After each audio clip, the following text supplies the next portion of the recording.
Good morning, everyone. Welcome.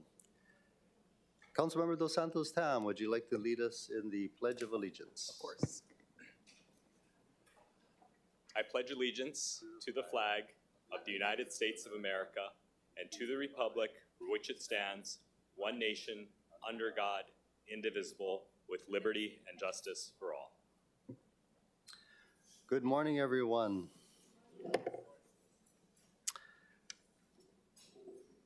I have the honor and privilege of introducing our Message of Aloha speaker, Dr. John Kamakavivo Ole Osorio, who will be delivering this morning's Message of Aloha. John was born and raised in Hilo on the island of Hawaii and is a native Hawaiian professor of the Hawaiian Studies program at the University of Hawaii. He is the Dean of Hawaii Nui a Kea School of Hawaiian Knowledge at the University of Hawaii. Keeping within the music genre, I'm not sure if many of you remember, John Osorio was in a duo called John and Randy with fellow musician Randy Borden, and one of my favorite songs was Hawaiian Eyes. And I believe, if I'm not mistaken, you won a Hoku Award with that song. I'm not sure what year that was. Could you remind us? 1981, members. But please help me welcome Mr. Dr. John Osorio.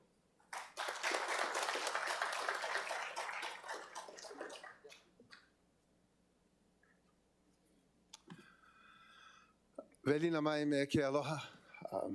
I especially want to acknowledge my son, Duncan, who somehow came to the conclusion that this was a good idea. I was asked to speak about aloha this morning, and I was also warned that I should keep it reasonably short, so I will. I'm going to talk a little bit about aloha, but I want to get to another word and another concept that I want to spend a little bit more time with. Kumuhula Pua Kanahele has been instructing so many people over the last few decades about the reality of the word aloha. And the reality is that that word it imposes reciprocity, a reciprocalness, an exchange. And when she talks about this, the reciprocity doesn't exist just between individuals. Reciprocity and aloha should be extended to everything that is interdependent, everything that depends on others, whether they're human or not.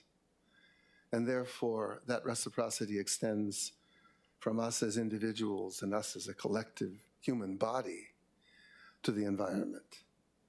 I think that's an important way to think of aloha, and a way for us to understand what our obligations are, kuleana are, in the world, in Hawaii. But the word I want to focus on this morning is kaulike. And that's a word I find really, really fascinating. It's the Hawaiian word for justice. It's how we use the word justice. And kaulike, like means a likeness, a sameness, the sameness. It could be something that resembles something, but really at its root, they are the same things. And kau is to place or to lay out or to impose a sameness. And if we think about that verb, ko, which explicitly relies on this kind of intentionality, right?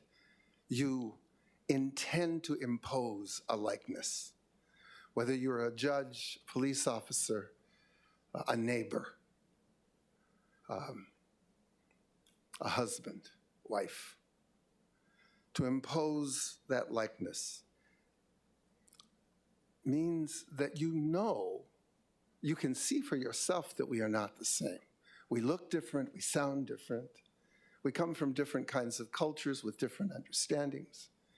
But the idea that as individuals or as a society, we need to impose a likeness on everyone for the sheer possibilities or maybe expectations of having a relationship, that makes kaulike a really powerful word. It isn't just a government word. In fact, as a government word, it doesn't really work so much because we know that institutions are imperfect. But to be practiced by individuals, by people in families, by neighbors, right? And even by people observing newcomers and immigrants.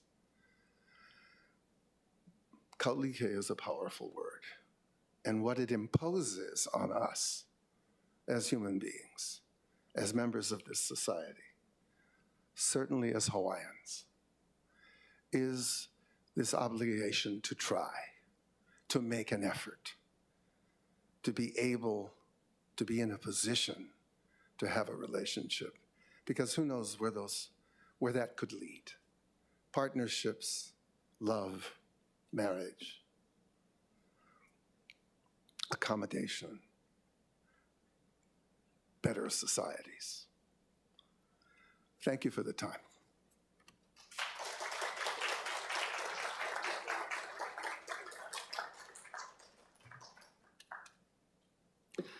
Thank you, Dr. Osorio. Appreciate you. Members, I have a few procedural announcements before we start our meeting. Although remote oral testimony is being permitted, this is a regular meeting and not a remote meeting by interactive conference technology under HRS 92-3.7. Therefore, the meeting will continue notwithstanding loss of audiovisual communication with remote testifiers or loss of the public broadcast of the meeting. Members of the public will be allowed to provide oral testimony on all items on the agenda, either in person, in the council chamber, or remotely.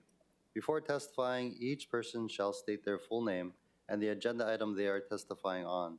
Each speaker may not have anyone else read their statement and is limited to a 3-minute presentation on public hearing and new business items, and a 1-minute presentation on all other items. Registered in-person testifiers will be called first. When your name is called, please proceed to the podium and begin by stating your name and the item you'll be speaking on. When I call for anyone who has not registered to speak in person, please line up to the right of the podium, and when it is your turn, proceed to the podium. Begin by stating your name and the items you'll be speaking on. All persons who have registered to testify remotely by video conference or phone will then be called. When your name is called, please monitor your screen and activate your audio feed when prompted. When I call for anyone else standing by remotely, please utilize the Zoom raise hand button to indicate your desire to speak. For those joining us by telephone only, please press *9 to indicate your desire to speak. The following are some friendly reminders and tips. Video conference from a quiet location if possible. If you are also watching the proceeding on Olelo, please mute your television when you are called to testify. When the timer on the screen reaches 0, please conclude your remarks promptly. For those who are joining us by telephone only, I will identify you by the last 3 digits of your phone number. When your number is called, press *6 to unmute yourself when prompted. Written testimonies, including the testifier's address, email address, and phone number, will be available to the public as described in the posted agenda. As a courtesy, please turn off all cell phones during the meeting. I'd like to call the meeting to order. Councilmember Say is excused. Mr. Clerk, please call the roll. Councilmember Cordero? Here. Councilmember Dos Santos Tam? Here. Councilmember Kia Aina? Here. Councilmember Okimoto? Present. Councilmember Say is excused. Councilmember Talba? Here. Councilmember Tupola? Ayo. Councilmember Wire? Here. Chair Waters? Here. Mr. Chair, 8 members are present, 1 member is absent. Thank you. Floor Leader Cordero, introduction of guests. Thank you, Chair. Along with the community and neighbors, we also have appointees and directors, or members from the city administration with us today. Thank you. Thank you so much. Vice Chair Kia Aina, motion for the approval of the minutes.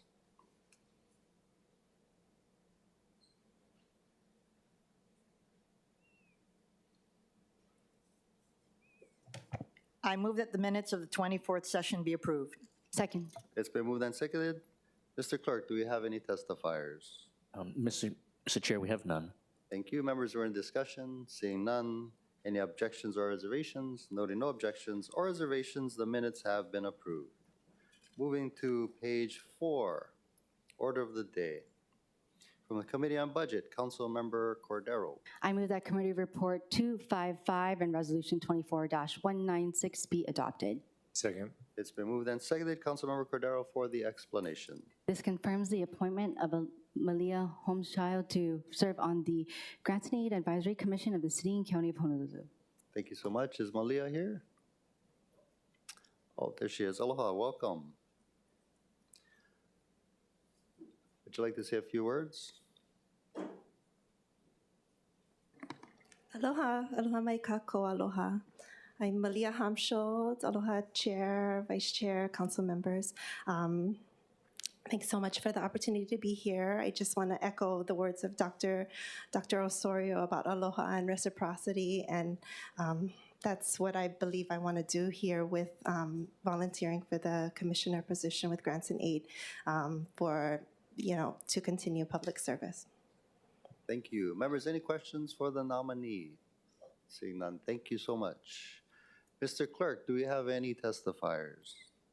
Mr. Chair, we have none. Okay, members, we're in discussion. Councilmember Kia Aina. Chair, I've mentioned it before, but I clearly strongly support Ms. Humschild for this position. She has a very diverse background with small business, culture, working for the Office of Hawaiian Affairs, working for the state legislature. I think she'd be fantastic. And also in keeping with the verbiage of Dr. Osorio with regard to Kaulike, when you are looking at grants, it's always good to look at some of the other smaller nonprofits who normally wouldn't get a chance, right? You have the big nonprofit organizations who are able to access a lot of other funding, and you have those organizations who are in our communities, right? Mm-hmm. And while a certain percentage is designated for each of our communities, I still think that, the lens that we look at how we run the government, including at the where you're going to be working, I think could look at that mindset. Yeah? Yes, Because a lot of the missions of the nonprofit organizations could be looking, for example, at our underserved communities. Absolutely, yes, I agree. Anyway, looking forward to having you on board. Mahalo. Thank you. Any further discussion, members? Seeing none, any objections or reservations? Noting no objections or reservations, CR 255 and Resolution 24-196 has been adopted. Congratulations and thank you for your Mahalo service. nui. From the Committee on Housing, Sustainability, and Health, Councilmember Wire. Thank you, Chair. I move that Committee Report 268 and Resolution 24-194 be adopted. Second. It's been moved and seconded. Councilmember Wire for the explanation. This is confirming the appointment of Dr. Leanne Kealoha Fox to serve on the Climate Change Commission of the City and County of Honolulu. Thank you so much. Aloha. Would you like to say a few words? Oh, mahalo, Chair. Ve'alina mai me ke aloha kako, aloha kakahiaka, me ka hau'oli loa. It's really been an honor to spend time with you folks, your staff. I think the Mayor's Office and the Office of Climate Change, Sustainability, and Resiliency. I especially want to thank the city's new Chief Resilience Officer who's taking on a really important kuleana for all of us, and I'm happy to serve on this commission to support all of the action plans and strategies ahead. Mahalo. Thank you. Members, any questions for the nominee? Seeing none, thank you so much. I believe we do have one registered speaker, Laiku Morales. Aloha, welcome. Aloha mai kako. Chair, Vice Chair, and Council members. I am Laiku Morales. I am 11 years old. I live in District 2, and I am the son of Dr. Fox. I come today as a representative of my ohana. I would normally be in science class right now, but climate change is important for me and all of us. I want to thank the mayor for appointing my mom so she can get to work. We have a native Hawaiian tradition called ho'omaluo.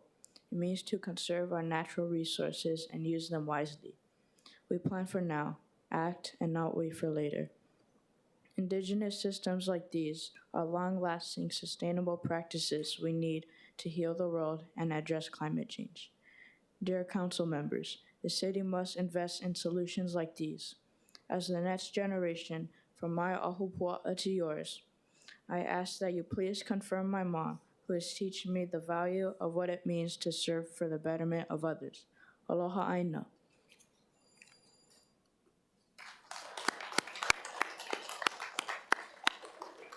That was fantastic. Perhaps District 2 Youth Council, perhaps? Thank you so much. Mr. Clerk, do we have any other testifiers? Mr. Chair, that concludes the testifiers. Thank you. Members, we're in discussion. Councilmember Kia Aina. As I stated earlier, I'm strong support of this nomination, but I actually wanted to say something to her son for testifying. Julian Uggan is going to be speaking this evening. He is a fierce climate change advocate for not just the Pacific region, but island communities throughout the world, and he's going to be teaching for a semester at the University of Hawaii Law School. Please ask your mom, I know she knows him, to ask him to speak to your class. I think he would love to. Mahalo. Fantastic. Any further discussion, members? Seeing none, any objections or reservations? Noting no objections or reservations, CR 268 and Resolution 24-194 has been adopted. Congratulations, Dr. Fox, and thank you for your service. Moving to the top of page 5 from the Committee on Planning and the Economy, Councilmember Kia Aina. I move that Committee Report 271 and Resolution 24-193 be adopted. Second. It's been moved and seconded. Councilmember Kia Aina for the explanation. This resolution confirms the appointment of Edmund K. B. Hyun to serve on the Liquor Commission of the City and County of Honolulu. Thank you. Aloha, Mr. Hyun. Would you like to say a few words? Aloha kakayaka, Vice Chair Juarez, Vice Chair Kia Aina, council members. Thank you for the opportunity for appearing before this body. I appreciate the ability to come back to the Liquor Commission after a leave of about 8 years, and I thank you very much. Mahalo. Thank you. Members, any questions for the nominee? Seeing none. Mr. Clerk, do we have Chair. any? Oh, I'm I have a sorry. quick question. Councilmember Okimoto, please proceed. Thank you, Chair. Good morning, Mr. Hyun. Thank you for being here with us, and thank you for meeting with me also in my office. I just wanted to quickly ask you what you hope to bring back or moving forward to the Liquor Commission, knowing the current path that it's been on, or current situation it's been on, and what kind of direction would you like to take it to, and what do you think you could add, knowing that we've been in a little bit of conflict or based on previous accounts, but also things happening in the media and also things happening within the commission. What could you do to offer us some positive hope? Well, as a commissioner sitting on the commission and hearing testimony and reviewing applications and hearing complaints, it's more the ability to ask insightful, objective questions that put on record for the commission anything that comes before the commission for fair and objective decision-making, to be collegial with my fellow commissioners as well. So I think from there, the commission can offer some guidance to the administrator, and from there, the administrators can do the follow-up. But it's more the commissioner's ability to, like I said earlier, objectively hear and weigh the cases that are brought before the commission. Thank you. Thank you for sharing, and thank you for taking the time to come back. We know this is voluntary, so we appreciate your service. Thank you, Chair. Thank you. Any follow-up questions, members? Any follow-up discussion? Seeing none. Any objections or reservations? Noting no objections or reservations, CR 271 and Resolution 24-193 has been adopted. So congratulations, Mr. Hyun, and thank you for your service. Thank you very much. Moving to the bottom of page 5, Councilmember Kia Aina. I move that Committee Report 272 and Resolution 24-195 be adopted. Second. It's been moved and seconded. Councilmember Kia Aina for the explanation. This resolution confirms the appointment of Christina Bushnell to serve on the Oahu Historic Preservation Commission of the City and County of Honolulu. Thank you so much. Unfortunately, Ms. Bushnell is not available today, but is there any other testifiers, Mr. Clerk? Mr. Chair, we have none. Thank you very much. We're in discussion. Seeing none, any objections or reservations? Noting no objections or reservations, CR 272 and Resolution 24-195 has been adopted. Moving to the top of page 6, Resolution 24-209, confirming the appointment of Ryan Toyomura to the Zoning Board of Appeals. Is this Toyomura? Toyomura here. Thank you for being here. Would you like to say a few words? Good morning, Chair and members of the Council. I just want to thank this body for allowing me to be here today, and also thanking Mayor and the administration for providing me this opportunity to serve if confirmed by the Council. So thank you very much. Thank you for being here. Members, any questions for the nominee? Seeing none, thank you. I believe we do have one registered testifier, Jacob Wynick. Aloha, Jacob. Thank you for being here this morning. Please proceed. Thank you, Council Chair, Council, for the opportunity to testify. Over the past 6 months, I've gotten to know Ryan personally very well through a course we took together. And from the get-go, before I even knew about his professional qualifications, he struck me as the man with the right kind of temperament, with the right kind of drive, and an incredible well of knowledge to really bring to public service. I am thrilled that he has been nominated for this position. I have full faith and confidence that he will bring extraordinary experience and competence to this position, and I hope that the Council will approve him. Thank you. Thank you. Mr. Clerk, do we have any other testifiers? That concludes the testifiers. Thank you. Members, we're in discussion. Seeing none, Resolution 24-209 has been referred to the Committee on Zoning. Committee on Zoning. Moving to the bottom of page 6, Resolution 24-212, confirming the appointment of Hazel Beck to serve on the Civil Service Commission of the City and County of Honolulu. Is Ms. Beck here? Aloha, welcome.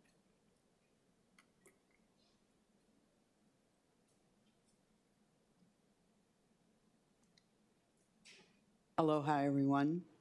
I appreciate the opportunity and the invitation to start my confirmation process for a position on the Civil Service Commission.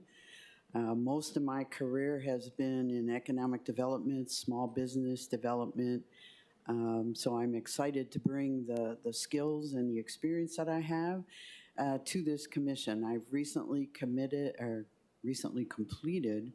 it was a commitment too, a Master of Public Administration, and I'm also a veteran from the Vietnam era. So thank you. Thank you. Members, any questions for the nominee? Seeing none, thank you so much. Mr. Clerk, do we have any testifiers? Mr. Chair, we have none. Thank you. Members, we're in discussion. Seeing none, Resolution 24-212 has been referred to the Committee on Executive Matters and Legal Affairs. Turning to the top of page 7, first reading items. Vice Chair Kia Aina. I move that the first reading items listed on pages 7 and 8 pass first reading. Second. It's been moved and seconded. Vice Chair Kia Aina for the explanation. Bill 51 relates to adaptive reuse. It amends the revised ordinances of Honolulu to safely and sustainably increase the supply of housing by allowing for the adaptive reuse of existing commercial buildings. Bill 52 relates to electric bicycles, and it regulates the possession and use of bicycles and electric bicycles in the City and County of Honolulu.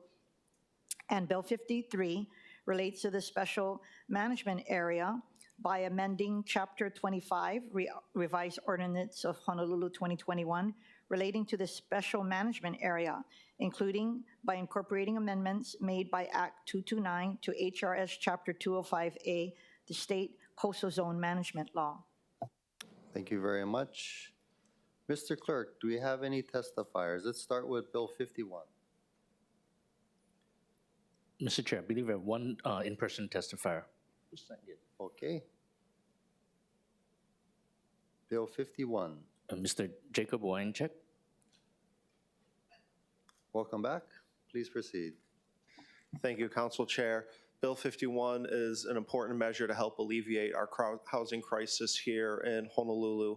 In the 2020 census, Honolulu was recorded as having 1,016,000 residents. The latest Census Bureau estimates put our population now at 989,000. We are hemorrhaging people leaving because they cannot afford to live here. We are losing young people, working class, middle class families.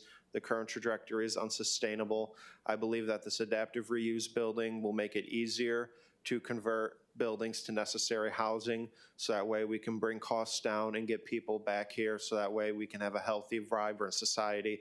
I urge the council to take action on this positively and move it through quickly. Thank you. Thank you. Is there anybody else who'd like to speak on Bill 51? Seeing none, let's move on to Bill 52, relating to electric bicycles. Mr. Clerk, do we have anybody registered on Bill 52? Sir, we have one registered testifier, but that person is not logged on. Okay. Is there anybody in the chamber who would like to speak on Bill 52? Please proceed, sir.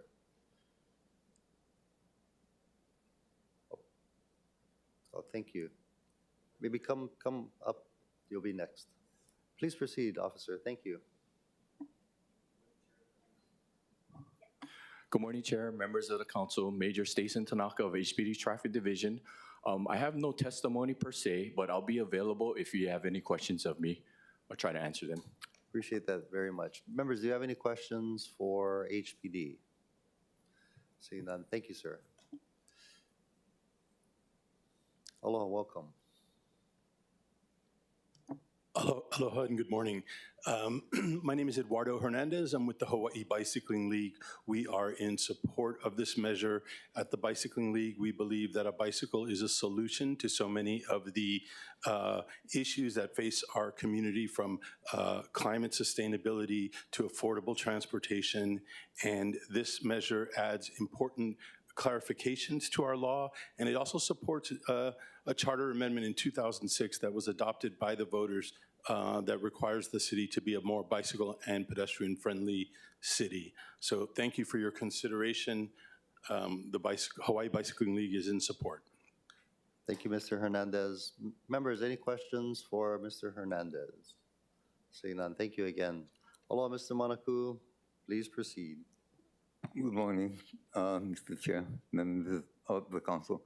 We need to start addressing these electric bicycles. I mean, they're good to have. Really, I came from the old days when we did the pumping on with our feet. Yeah, but these kids are going crazy. Yeah, we need some kind of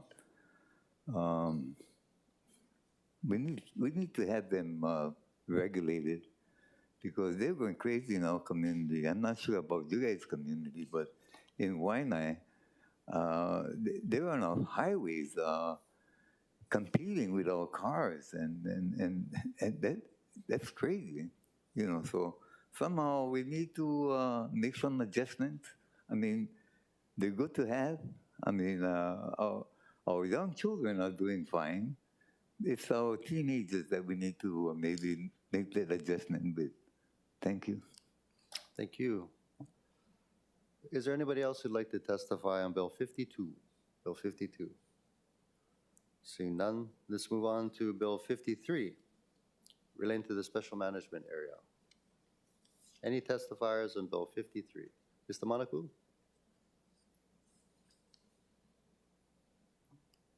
I apologize that I never had the chance to read what this is all about, but as you know, here in Hawaii, we do use the coastline a lot, yeah, the people here in Hawaii.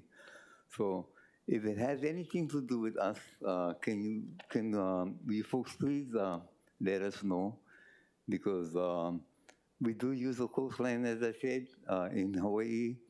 The state does allow us to go along the coastline. So if it does have anything to do with that, and our right to gather our resources, can you please let us know. Thank you. Thank you.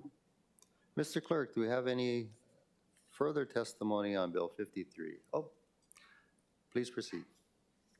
52 or 50? We moved on to Bill 53. Oh, I was going to testify for the electric bikes. Okay. Thank you. Anybody else wishing to testify on Bill 53? Seeing none, members, we are in discussion. Councilmember Tupola. Thank you so much, Chair. I'll just make two quick comments, one on Bill 51 in support, hoping to have further conversation in committee.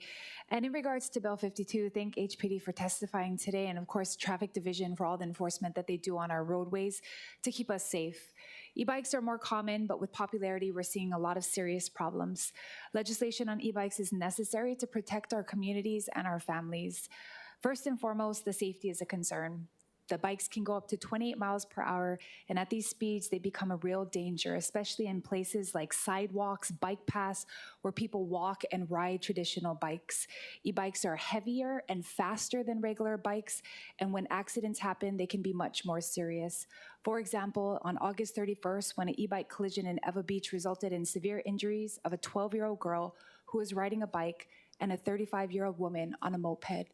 And sadly, last year, the death of Pastor Alex Michael from Encounter Church, who passed away from being hit by an e-bike. And so we know that this is important. Our city's infrastructure isn't built to handle the surge of e-bikes, and this actually addresses that. I do think that reasonable regulations would make it safer, and I want to thank, of course, the introducer of this bill, but also for the resolution we'll discuss about urging the legislature, and also Councilmember Tolba for doing an e-bike town hall, which I thought was ingenious, because he did it with the demonstration of bikes. And so hopefully when we get this passed, we can all do e-bike town halls and get our elementary school kids educated, our middle school kids, and of course parents educated on wearing helmets, what are the laws in regards to these bikes, and what are the ages that are allowable for children to be riding these bikes. So thank you so much. Thank you.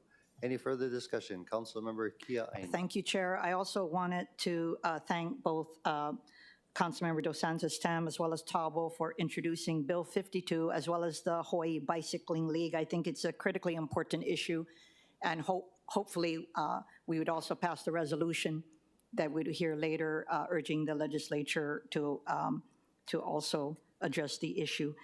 In tandem with Councilmember Dos Santos Tam, we also introduced a measure relating to reducing the speed limit next to school zones. And during the committee consideration, I will be offering an amendment to have a specific speed limit for e-bikes, for city parks, as well as city sidewalks. There is various ways of tackling this issue, and I think it's critically important for all of us to look at ways in how we could provide safety for all, not just our keiki and kupuna, but all of the residents of Oahu. Thank you so much.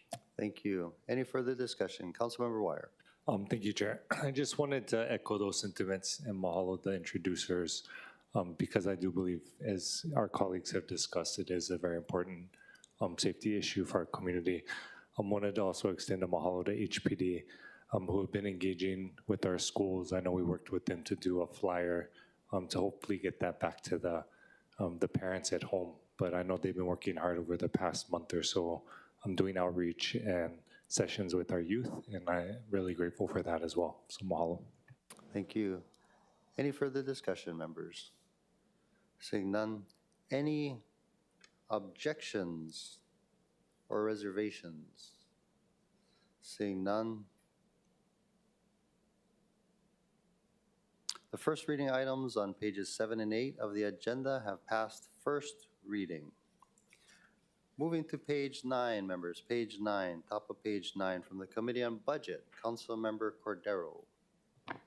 I move that Committee Report 253 be adopted and Bill 45 pass second reading. Second. It's been moved and seconded. Councilmember Cordero for the explanation. This relates to real property taxation, addressing the real property tax credit. Thank you very much. I believe we have two registered testifiers, Natalie Iwasa and Jacob Wynick. Ms. Iwasa, aloha, welcome. Thank you. Good morning, Natalie Iwasa for the record. I oppose this. I did support the increase from 60,000 to 80,000, but every time the credit threshold for income is increased, the amount of real property taxes collected by the city decreases. That means other taxpayers have to subsidize that decrease.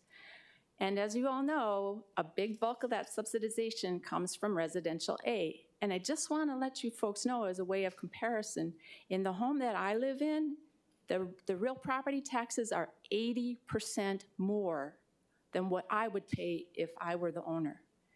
Something needs to be done with residential A, and I'm asking you to do that before you increase any credit, before you add any more dedications or exemptions. This is so important. And, you know, the other thing about this, I'm sorry, residential A, I know we're talking about the credit, but I want to give you a broader picture because it's important to understand. If I were to purchase my home, or any person were to purchase a residential A property, that tax is prorated and higher than if the person owned the property. Then, if it's after the September 30th deadline for application of exemption, the tax goes on for another year. So we're looking at huge amounts of taxes for people who are trying to buy homes. And at the same time, you're looking at increasing the threshold for credit. I just ask you not to pass this at the time. And one more thing with respect to the credit application is ask BFS if they're considering all types of income, because when I looked at this about 10 years ago, they were not. They were not considering pre-tax dependent childcare, for example. There are other pre-tax items such as pre-tax, the Section 125 cafeteria plan for health benefits that I think that they are still not looking at. So when you have somebody who has those benefits and they're at the 80,000 threshold, they could actually be, according to their W-2s, they could actually be at a higher threshold if you consider that pre-tax income. So I ask you to take a look at that and do not pass this. Thank you. Thank you very much. Members, any questions for Ms. Iwasa? Councilmember Cordero. Thank you. Hi, Natalie.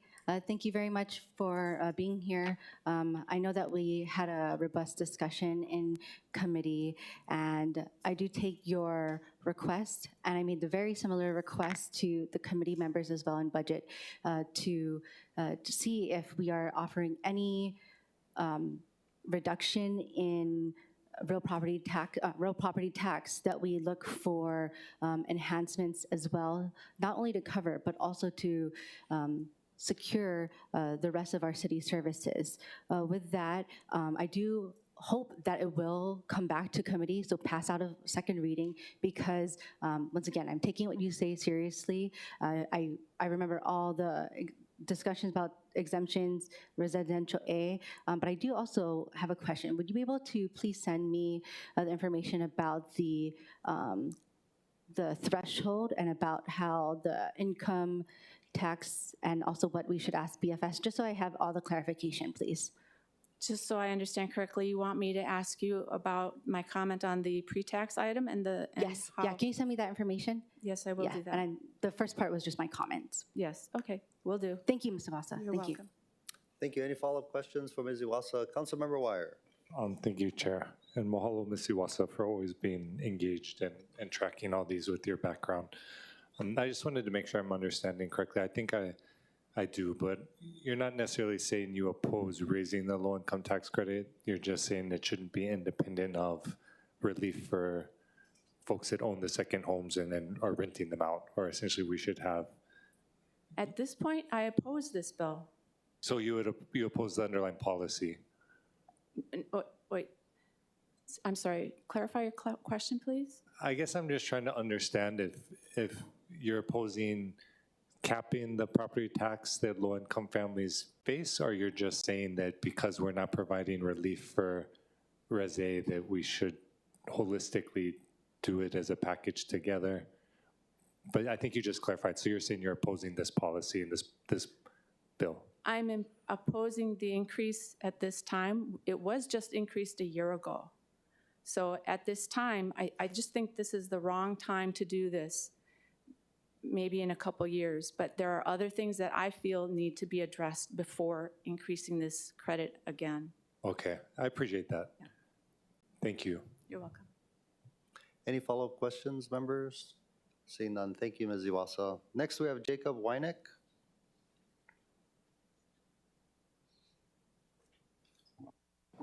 Thank you, Council and Council Chair, for giving me another opportunity to testify. I broadly support this bill. As I keep saying, there is a housing affordability crisis here. Any steps we can take to alleviate that, including raising this low-income tax credit, will be positive and will help lessen the burden on people trying to live here, trying to make a living here. I hope we can come to some compromise and keep pushing this bill forward, and I hope that the council can keep working on this to get it into a better form. Thank you. Thank you. Members, any questions for Mr. Weineck? Seeing none. Mr. Clerk, do we have any other testifiers? Mr. Chair, we have one person remotely indicating their hand raised. Okay, please proceed. Is that Chun James? Chun James. Aloha, can you hear me? Yes, we can. Please proceed. I hope you all are doing well. I just want to make some comments. You know, it seems to me that there's a big elephant in the room that we keep ignoring. And I keep referring back to the Porter Report of 2012, when the city was already warned by that federal report that the city can afford the Honolulu Rail and it can afford taking care of its core services, but it cannot afford both. And so right now we are at a junction where the rail costs have gone crazy. We've all known that it's gone crazy and out of control, from 2006 at 2.7 billion to now, over 10, 11, 12 billion. And of course, we all know that the low-hanging fruit is the property taxes. That's a low-hanging fruit. And throughout Oahu, we are hearing from people that they're suffering, that they're having a hard time, that they're paying the credit card, property taxes on the credit card. And even if we spread the payments out into 12 installments, the property tax amount remain the same. And so seriously, we need to take an overarching look at this whole thing, because it will only get worse if we don't control the runaway cost of the Honolulu Rail, because that is a big white elephant that is going to keep eating us, and it's going to force the city to keep increasing the property taxes. Yes, you can give a little bit, exemptions here, but then you're going to have to go get it from somewhere else. And so it's like a shell game. But seriously, the solution to us controlling runaway costs is the Honolulu Rail. So next time, when you get into the budget session, please remember that on August 9th, a lot of time was spent on how the hard people were going to justify the 110,000 position for a new PR person. So there are lots of things to look at, and to be able to control the cost so that our people do not continue to suffer. Thank you very much. Thank you very much. Just for the record, Bill 45 does in fact lower your property taxes. Any follow-up questions for the testimony? Just a little bit. Okay, seeing none. Do we have any other testifiers, Mr. Clerk? Please proceed. Aloha. Good morning, City Council. Angela Melody Young, testifying on behalf of CARES, wishing to comment on Bill 45. So the amendment as proposed is that the combined income of all title holders of the property for the year will be raised to $100,000 from $80,000. So what was said in committee last time, I said that it affects the value of the property. So I'd like to correct that statement. It actually is a good proposal because the assessment is based on the combination of the income of the homeowners, not the property value. So it is a good proposal, and yet when we discuss the rapid rate, if evaluations of real property tax assessment continues to go up, how does the city council manage to find balance? And there's been a lot of discussion about low homeownership rates and the burdens of homeowners with the responsibility of property tax. So the property tax evaluations skyrocketing over the years are a concern. And so when we look at critical government services and the effect that the property tax goes towards, I think that the council should consider another PIG hearing. And the PIG hearings is the Permitted Interaction Group to review and discuss tax relief going forward. And they also look at the restructuring of the tax reclassification system that is utilized for assessment to determine tax evaluation for all taxpayers. So if there's going to be another PIG hearing, I think it's going to be really helpful towards the discussion, and the city's costs for critical government services continue to go up. So yeah, it would be important to consider how to fund those critical governmental services. Thank you very much. Members, I do want to note the presence of Director of Budget and Fiscal Services, Andy Kawano, is also in the audience in the event that you all have any questions for him. Mr. Clerk, do we have any other testifiers? Mr. Chair, that concludes the testifiers. Councilmember Cordero, followed by Councilmember Wire. Thank you, Chair. Thank you very much to the members and those that that testified. I do hope that we can move it back to committee, because in committee, from the first part of the committee to even to the last part of committee, I'm hoping that we can, I mentioned that I'm hoping that we can present further revenue enhancements in addition to our proposed relief bills. And so I asked that for the rest of the members. If I do schedule your bill, I would hope to see an additional revenue enhancement bill as well. And with that, I am working with my team and with our co-introducer and my vice chair as well to supplant a revenue supportive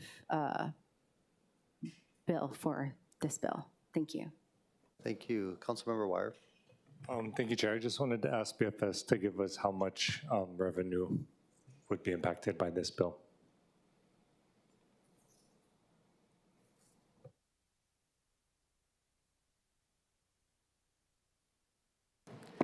Good morning, Chair Waters, Vice Chair Kiaina, honorable council members, Andy Kawano, Director of Budget and Fiscal Services. What we do know is that when we increase the income limit from $60,000 to $80,000, we processed just over 5,000 applications for an aggregate credit amount of about $9.5 million.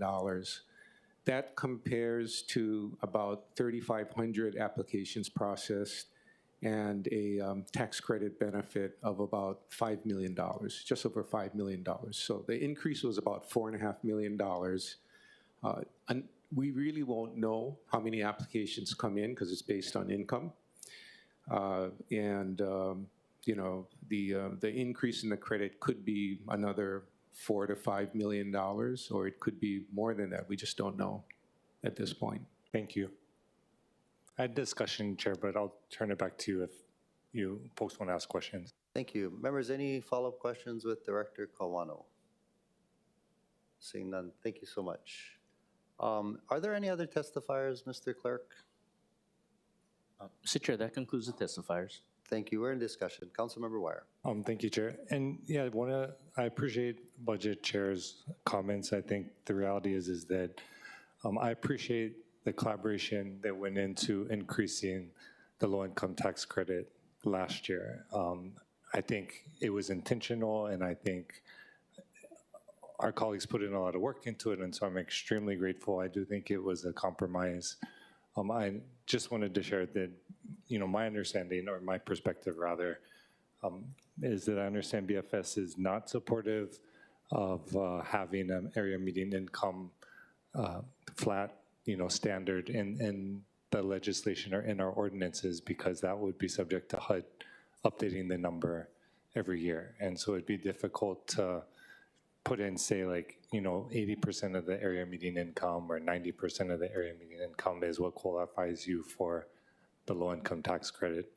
So with that said, I don't think if this is a program that we're going to use to benefit low-income families, I do think we have to continue to make adjustments. I don't think it's just like across the street, they have to make adjustments to the minimum wage and have it progressively implemented over a period of years. If we're wanting to reflect the actual impact on the community and what incomes are, if we're doing $100,000, right? If we're wanting to use a flat number instead of a formula, like $100,000 is right around where we're at right now in terms of both what the area median income is.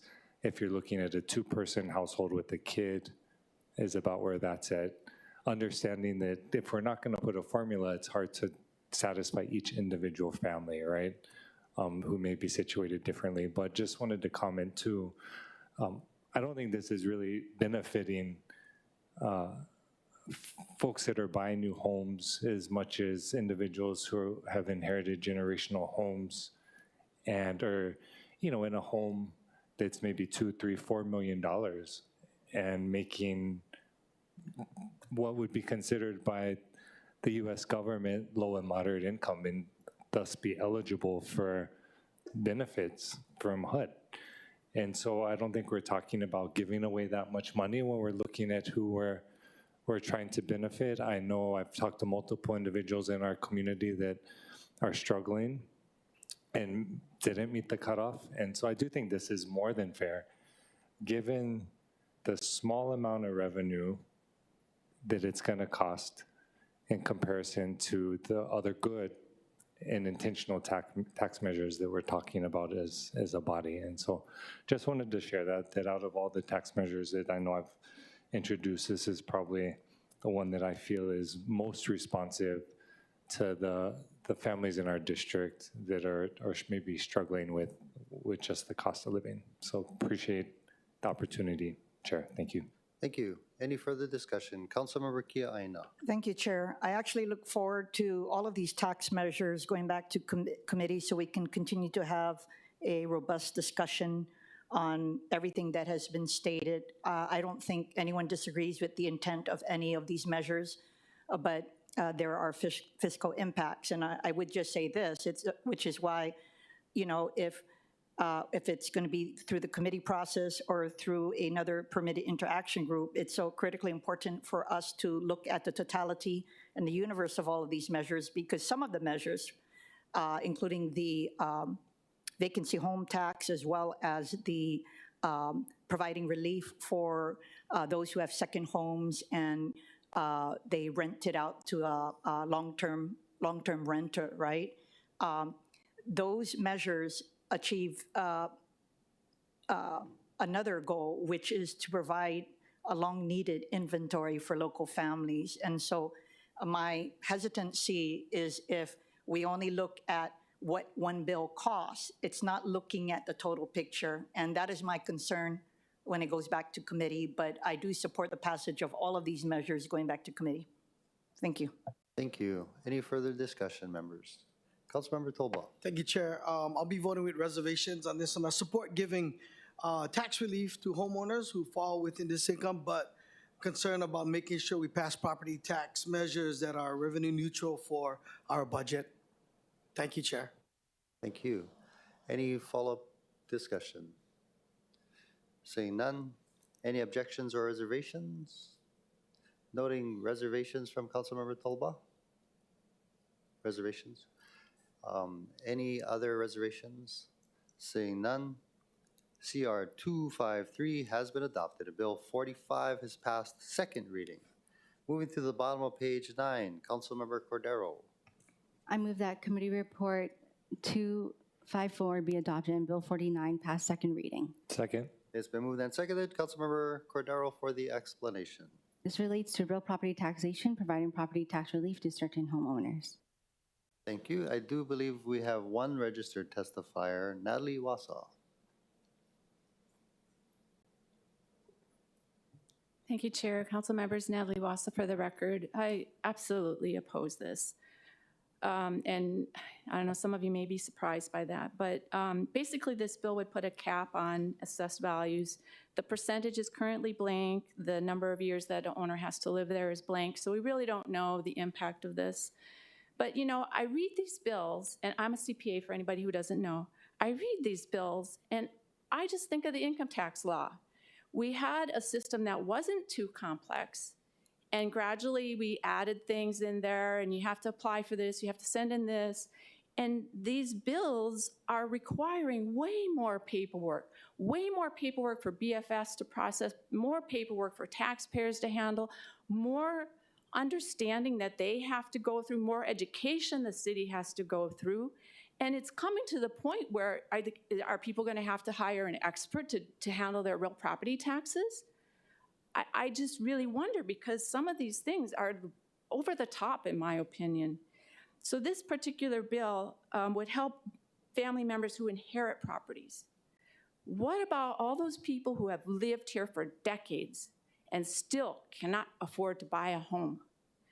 This does nothing for them. In fact, it may hurt them, because if they're renting, they're getting higher rent because of their landlord getting higher rent, probably. I don't know how to stress that when you are doing these types of policies, it doesn't just impact the low-income people. It doesn't just impact the homeowners. It impacts the residents who are renting, those who can't afford homes, and those who are trying to buy homes are having a more difficult time. So I ask you to vote no. And I also wanted to let you know, one of the things people ask me, okay, you oppose this, but what do you offer to mitigate that? Revenue enhancement. And my comeback is reduce those exemptions, particularly in that charitable classification. I've asked BFS for a listing of those properties. I will go through there and I will determine for you, because they apparently haven't done it, I will tell you how many are 50C4, how many are 503(4), 5, 6, not charitable organizations. Because that is important information. They are not charitable, they are business leagues, they are labor unions, they are other organizations that lobby you to keep that exemption in place. That is not good tax policy. Those are my main comments. Thank you. Thank you. Members, any questions for Ms. Iwasa? Councilmember Cordero. Thank you, Natalie. Thank you for asking for that from BFS. My team asked for something similar to last week, and we're working on that. And I was just wondering your thoughts on the bill relating to us receiving a percentage from the state conveyance tax as well as the state general excise tax that's listed in this bill. I'm sorry, say that again? What are your thoughts on the portions of this bill that the ordinance would take effect upon enactment of state law, receiving a percentage of both state conveyance tax as well as state general excise tax that the introducer placed in? So it wouldn't, I'm sorry, I didn't see that in the bill. Okay, it just says the ordinance takes effect upon the enactment of state law granting the City and County of Honolulu at least a percentage of the state conveyance tax, and then the next paragraph below that is a percentage of the state general excise Okay, tax. What so you folks did something like this on another measure. I forget what it was. You know, basically, you're putting the cart before the horse. If that is the intent, if you want the state to submit some part of the conveyance tax to the city, and, you know, I wouldn't be opposed to that. I think that makes sense. Then why not do a resolution asking them to do that very same thing? And then once they pass it, then you go through this. You know, to me, it's a little premature. Thank you, and we would have your support for that, yeah? Pardon me? We would have your support for that, yes? I would support Thank that, you. yes. Thank you. Any follow-up questions, members? Seeing none. Mr. Clerk, do we have any other testifiers? Bill 49. Mr. Chair, we have Chun James logged on remotely. Okay, please proceed. Can you hear me? Yes. Aloha. I totally understand where Natalie Iwasa is coming from. Being a CPA and a certified fraud examiner, you know, numbers are important to her, and it should all balance out. And obviously, it's a frustrating thing to see the city, and it's not you per se, but to see government function when things are not, it's so disjointed most of the time. And so I totally understand her frustration and also her good points. I'm actually a little bit more idealistic than Natalie. I like to look at the government in the context that it is just not a tax and spend outfit, that it should have the mindset that it can control costs, it can cut the fat, it can cut the pork, and it can be a lean and organized and disciplined organization. And because I'm testifying, I couldn't respond to you, Chair.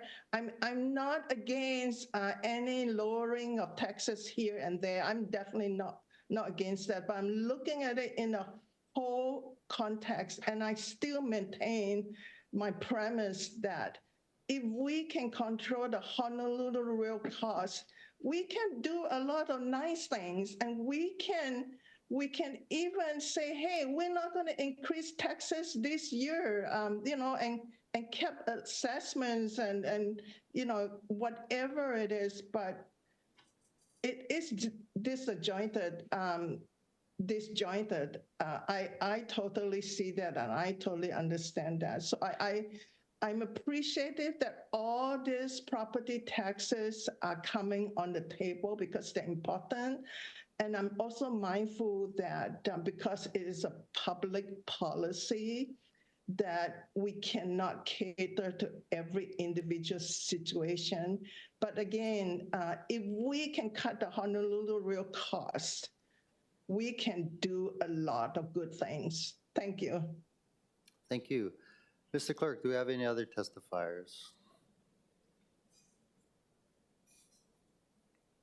Please proceed. Aloha, Angela Melody Young, testifying on behalf of CARES, wishing to comment. So this is a good proposal. And it's going to be exemptions of incremental increase limits. So regarding real property tax credits, providing relief for homeowners and taxpayers.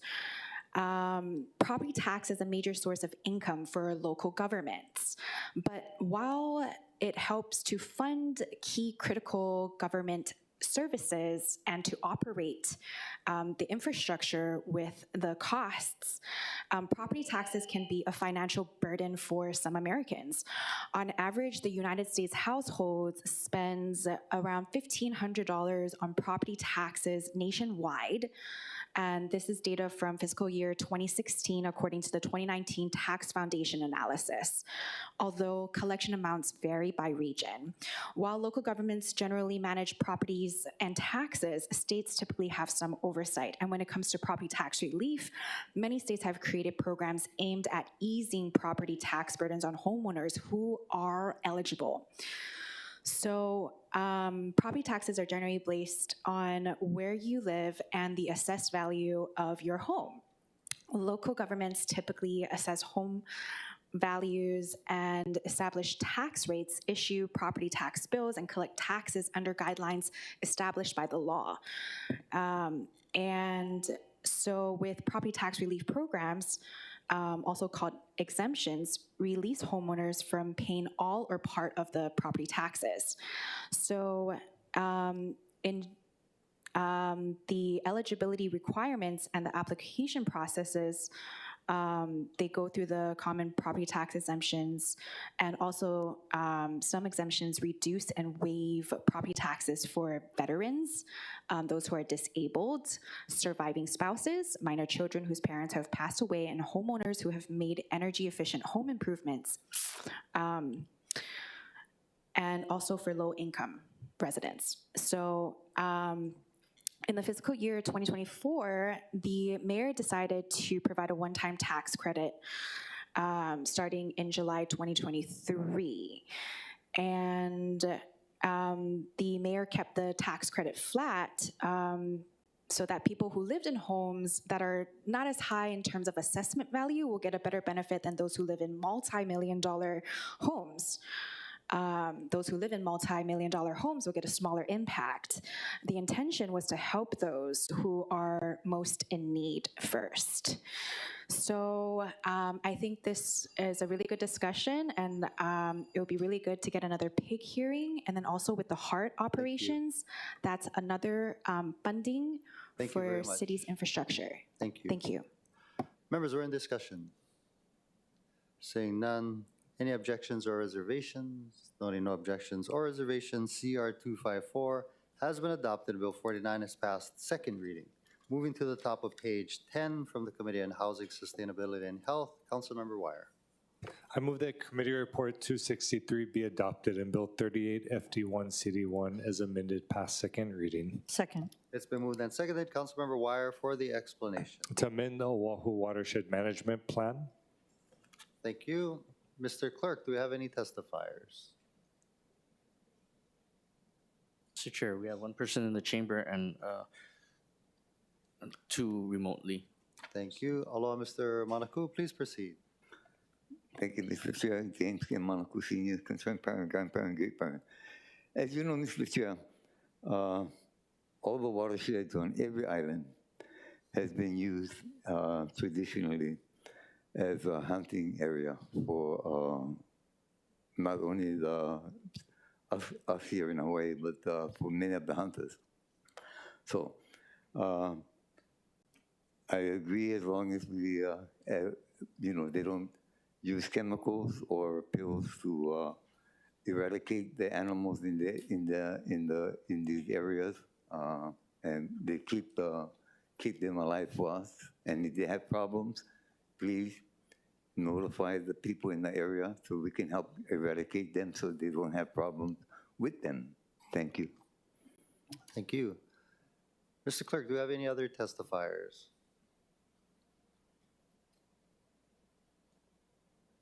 Mr. Chair, we have two persons standing by remotely.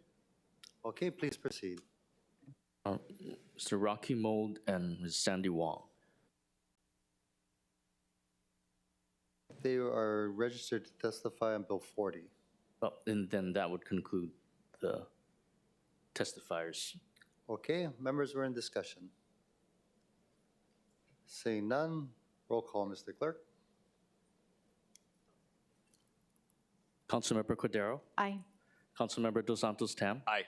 Councilmember Kia Aina? Aye. Councilmember Okimoto? Aye. Councilmember Say is excused. Councilmember Talba? Aye. Councilmember Tupola?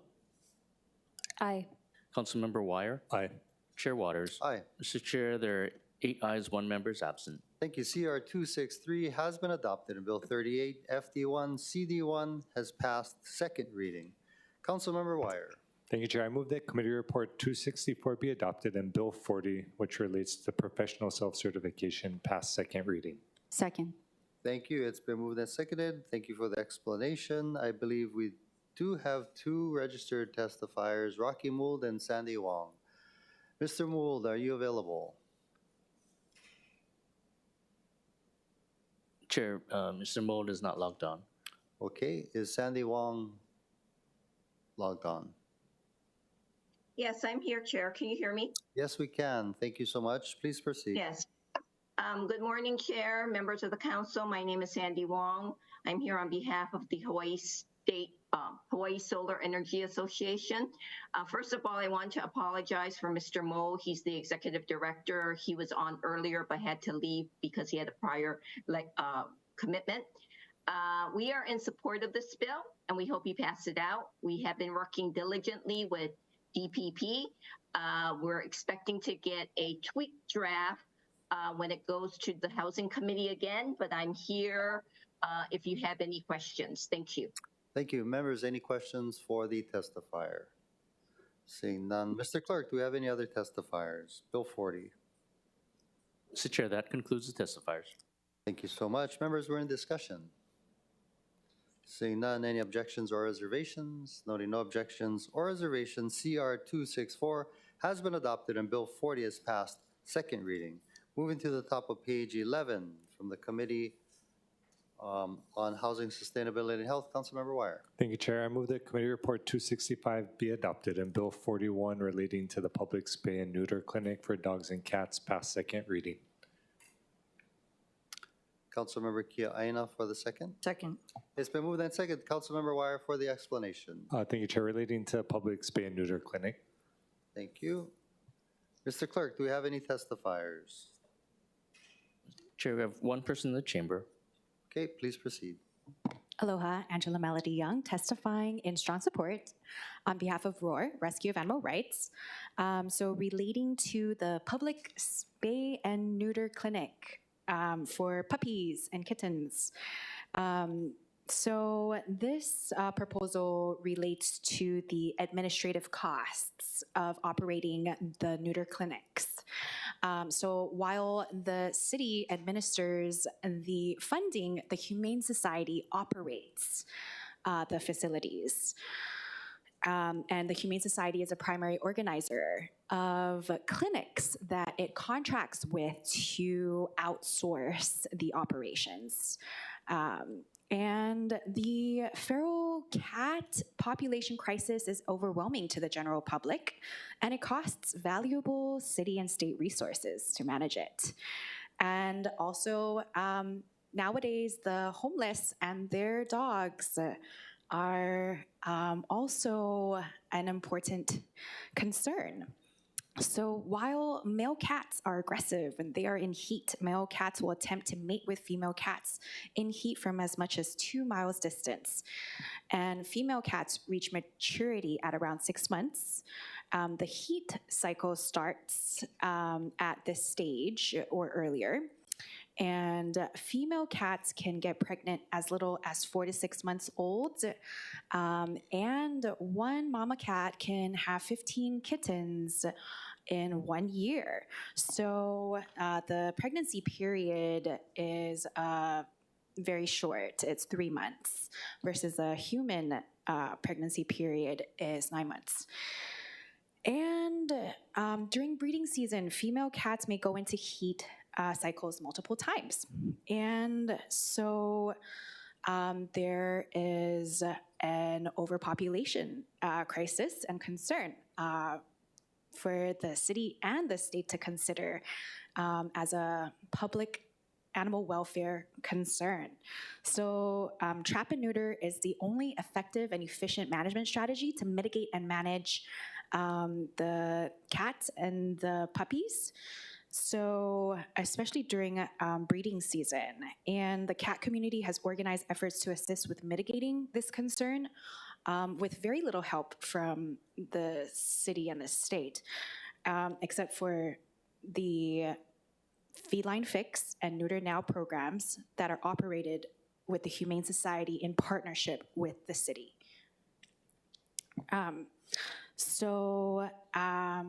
Feral cats and feral dogs are very adoptable. Many people adopt feral cats to train them to be emotional support animals, to provide emotional and mental health to support humans. you. Yeah, okay. So Thank this you. bill allows the department to set the rate rather than the council. Right, with the Councilmember Tupola? Thank you so much. Yeah, this specifically is just allowing us to put this in admin rules, and for clarity, it's called Neuter Now is the program, and all Humane Society does is get money from the city and they reimburse if they do it or if other nonprofits do it. So when I began outreach a few years ago to the homeless population in my district, I discovered that our homeless population comes with significant pet population. For many of those individuals, their dogs and their cats are not just pets, they are family members and crucial sources of emotional and mental support. At the same time, many cannot provide adequate care for their pets on the street. In my district alone, hundreds of stray dogs and cats can be found at beach parks along the coast from Kahe Point to Pokai Bay. This is not a good situation for these animals nor for the community. As a result, I've worked closely with several animal outreach organizations, including the Humane Society, Waianae WAGS, Aloha Animal Outreach. Their work is extensive and they're vital, and they are committed to a passionate but firm solution with the homeless community and their pets. However, these reimbursement rates for spay and neuter services are extremely outdated. This discrepancy forces these organizations to cover the additional expenses themselves. Bill 41 aims to address this issue by allowing the CSD director to adjust reimbursement rates. This will help animal outreach programs get the funds they need to perform more spay and neuter procedures, which are crucial for managing pet populations and keeping the community safe. I'm so grateful to the efforts by our animal outreach organizations and have confidence that this bill will better support their efforts to do more for all of our communities. Thank you. Members, we're in discussion. Any further discussion? Seeing none, any objections or reservations? Noting no objections or reservations, CR 265 has been adopted and Bill 41 has passed second reading. Councilmember Wire, Bill 47. I move the committee report 266 be adopted and Bill 47 CD1 as amended pass second reading. Second. It's been moved and seconded. Councilmember Wire for the explanation. Relating to property taxation. Okay, thank you. We have two registered testifiers, Natalie Wasa and Jacob Wynack. Thank you, Chair. Natalie Wasa for the record. I oppose this. It's a very narrow bill. What it does is anybody who is a descendant of somebody who owns a property for at least 50 years, that it would apply to that person if they meet the other restrictions. And some of the other restrictions are that you're not allowed to sell the property in 10 years. It has to be in a special management area. It allows for a minimum tax of $300 per year. But one of the things in this bill that I feel is really unfair is that it has the penalty of 10% plus a rollback. And circumstances change. So, if somebody was eligible for a certain length of time and their application wasn't fraudulent, why aren't you just letting them have that lower tax? I don't understand the thought behind this penalty of rollback on the taxes. It doesn't make sense to me. I don't think it's fair. And the other question I had on this was there's a clause in here that says that to make prospective buyers aware of the notice that the rollback has to be placed, I guess, in the advertisement for sale. And that makes me wonder if the new owner or the buyer then is going to have to pay those rollback taxes. Or how does that work? I mean, are you just notifying buyers so that, oh, that's a Aina Kapuna property and therefore I don't qualify and I'm not going to buy it? Is that the intent? I don't understand why that's included. This bill would also add complexity to our real property tax system. It adds to the administrative burden, which adds to the cost that all taxpayers must bear, and it doesn't promote tax equity. So I just oppose it, and I'm sure you're going to put it through committee based on your comments earlier. And then I ask you to discuss these questions because I honestly don't understand why some of these things are in there. So thank you for allowing me to comment. Thank you. Members, any questions for Ms. Iwasa? Councilmember Wire. Not so much question, but just wanted to answer Ms. Iwasa's question. So the initial version models Maui's Aina Kupuna tax program, and then at Housing Committee, we made some amendments based on the testimony that we received. And so I definitely, understanding it's gonna, I think, go to budget next, but definitely welcome input on suggestions. I know you'll submit testimony, but feel free to email those to us as well so we can review them and consider them. But I'll also, be deferring to the discussion of budget chair and our committee members and of course our colleagues here.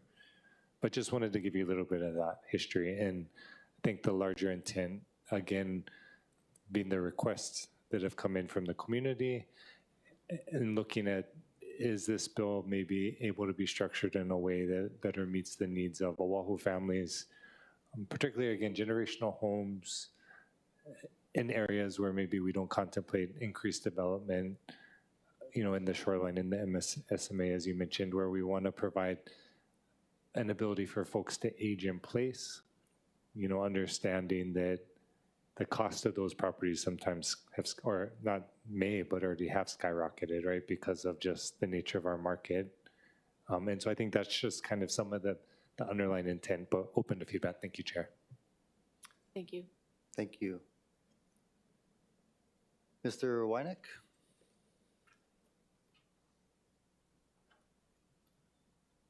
Thank you, Council Chair. Thank you, Council, for allowing me to testify. I broadly support the intent of this bill, which is to provide urgently needed property tax relief. Our housing crisis keeps our city unaffordable for far too many. Moving in any direction to provide much needed relief to homeowners, to property owners is a must, and I look forward to further discussion on this bill so that way we can get it right and get relief out to the people who need it now. Thank you. Thank you. Mr. Clerk, do we have any other testifiers? Mr. Chair, we also have Chun James registered to speak on this item. Please proceed.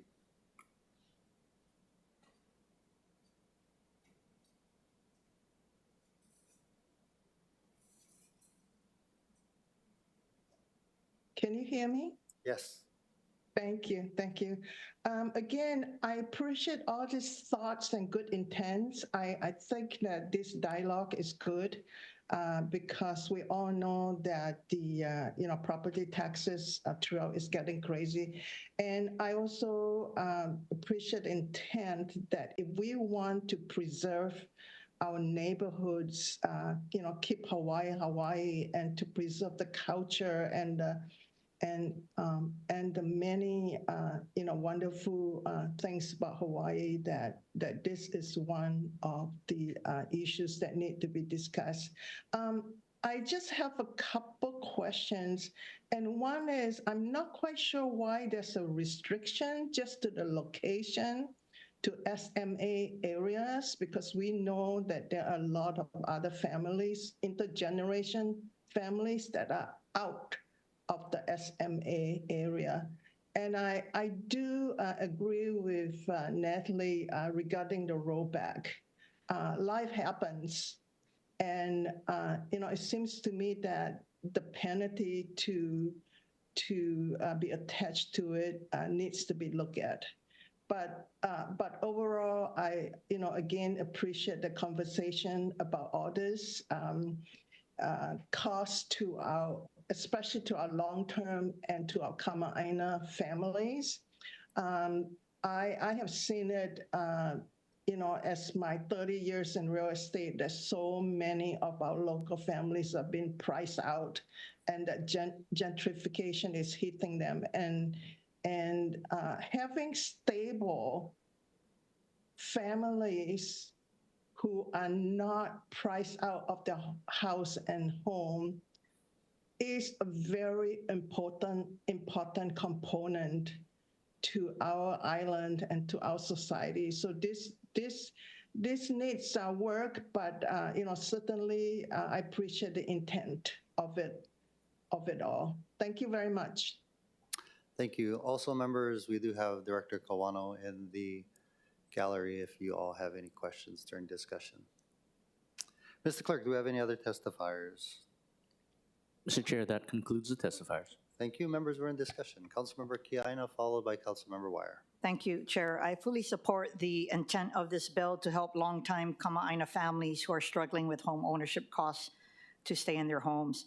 This is particularly important to me because for the first time, we now have more Native Hawaiians living outside of Hawaii than here at home, due in part to the high cost of home ownership.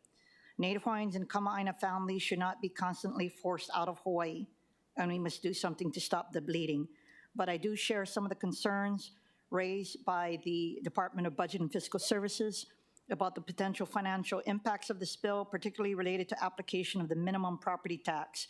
I would urge the council to take a more measured approach to the tax amount that carefully weighs the benefits against the potential financial impacts.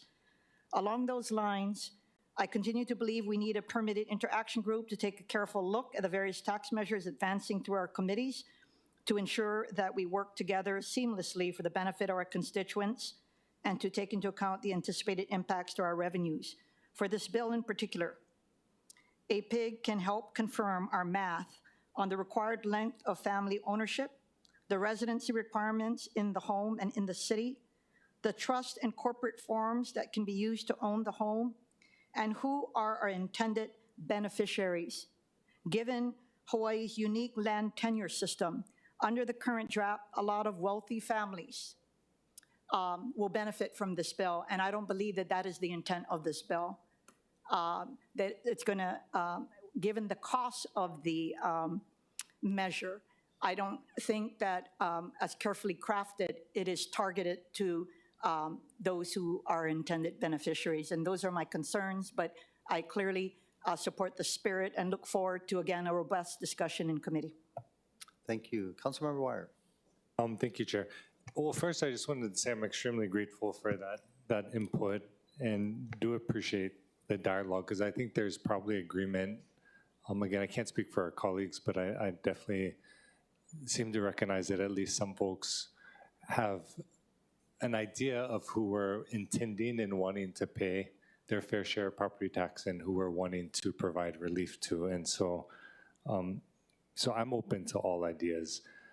And it really wasn't in jest, I think, when I asked that question of Director Kwano about how high we could take the low-income tax credit and modify or do away with other, parts of our tax law, because really, that's not saying folks don't pay anything. That's just capping your property tax at 3% of your income, right? And so, of course, it's going to vary. Obviously, if you make a lot and live in a cheaper condo, it may not even really benefit you that much, right? Because your property tax is already going to be lower.